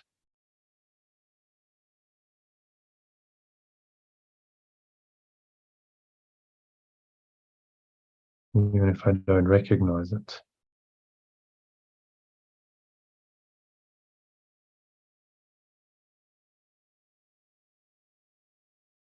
Waiting for me to leave the past behind and enter into the world of love. Speak that. purpose and certainty and conviction. Breathe in.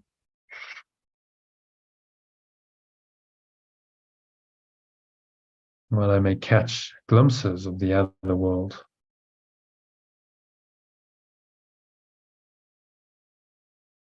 true reality, shall we say.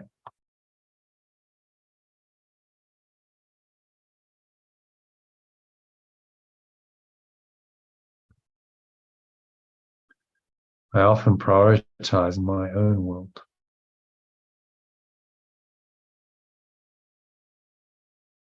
Repeat that to yourself, which leads to dissatisfaction. Breathe in.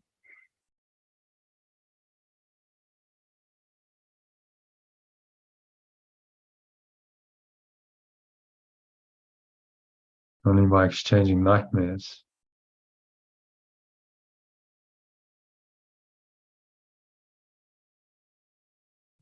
happy dreams of love,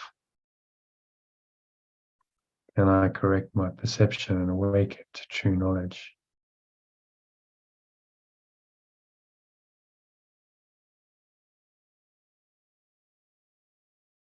Breathe in. Remembrance of perfect love.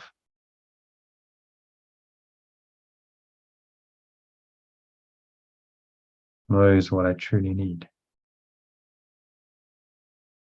And exhale and repeat that statement.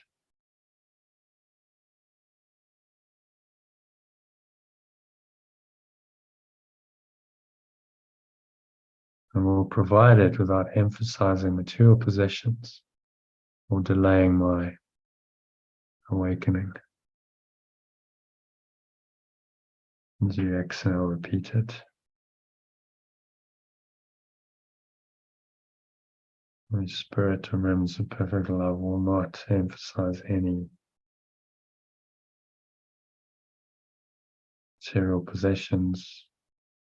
I think goes with those money, status, image, prestige, so on. Help you to travel light and lightly.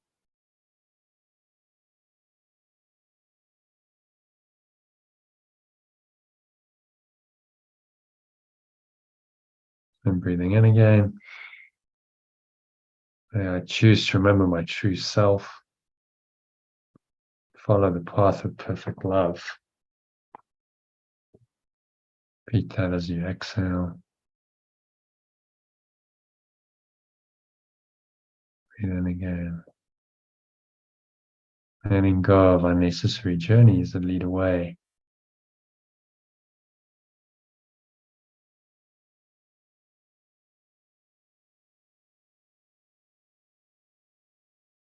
Letting go of unnecessary journeys that lead away from pure formless awareness.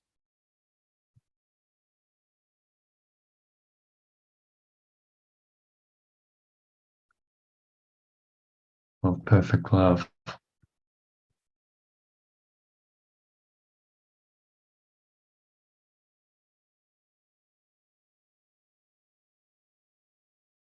Breathe in again.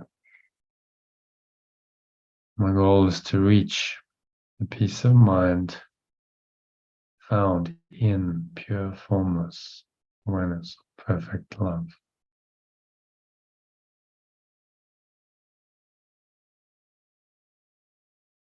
May all temptations I overcome and companionship is cherished.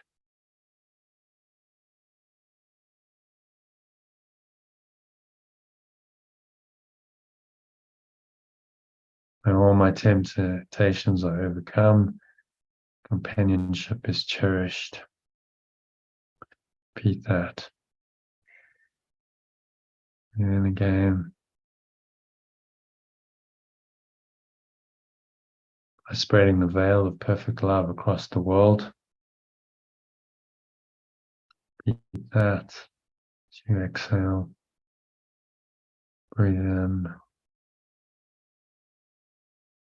I free myself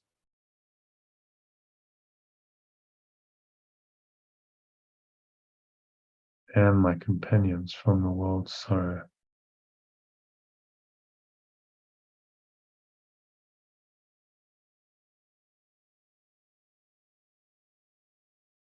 Breathe in again, breathe in the inspiration of the say.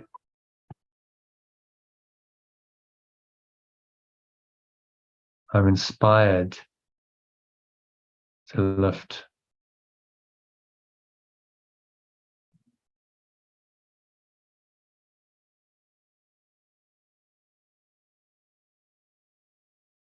Every voice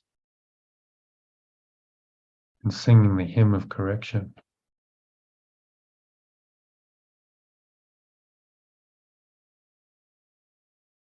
Banishing sorrow from my mind and establishing the reign of eternal joy.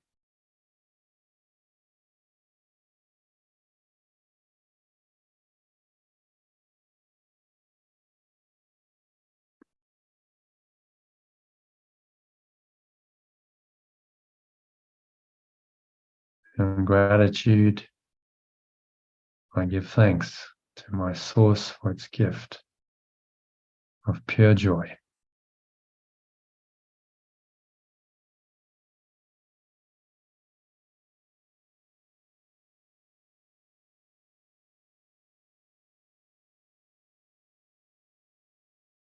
And then just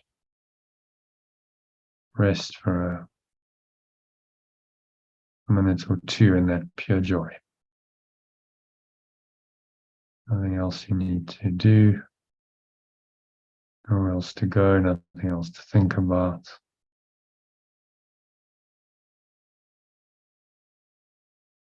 Just be in the joy. Experience that joy. The next couple of minutes of deep silence.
So just coming back,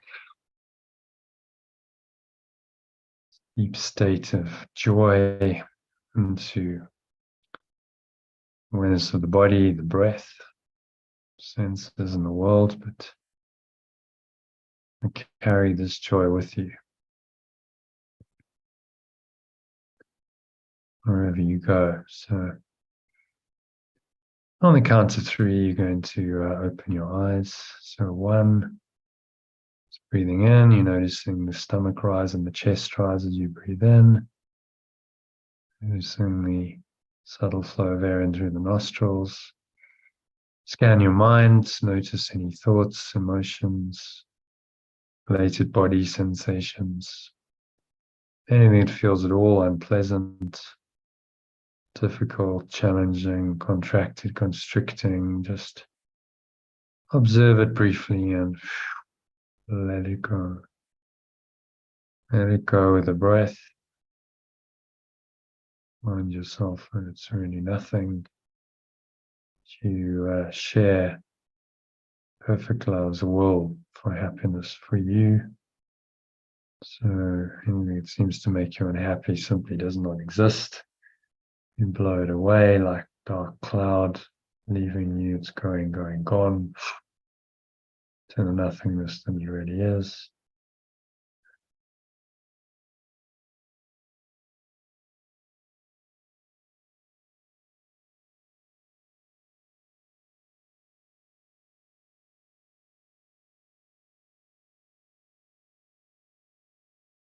So on the count of 2, notice the weight of your body pressing down into the chair, your feet touching the ground. Notice what you're feeling, your hands touching. A little taste in your mouth, perhaps, and smell in your nose as you breathe in. Noticing what you're hearing. Without any judgment, just seeing all these things from this deep state of awareness. Is your natural state. You're going to stay rooted in this awareness, which is the source of joys. Go to bed in this joyful state and carry it with you. Enjoy to tomorrow and your weekend. So it is said and so it is done. And now on the count of 3, open your eyes. So just take a moment to look around.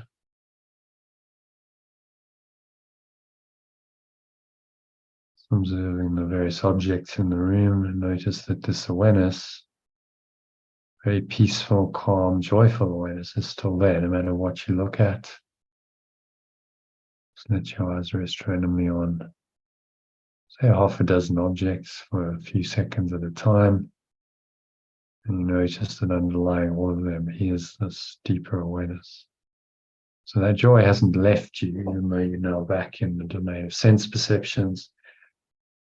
This underlies all of your sense perceptions, and it goes with you wherever you go. Course lesson says, God goes with me wherever I go. God is the source of joy, so joy and peace and love go with you wherever you go.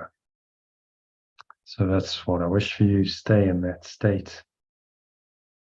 Love and peace and joy for the rest of the evening. Carry that with you into your sleep. And I'll see you tomorrow, I hope, for our next session tomorrow afternoon. Thanks, John. So, Thanks a lot, Jono.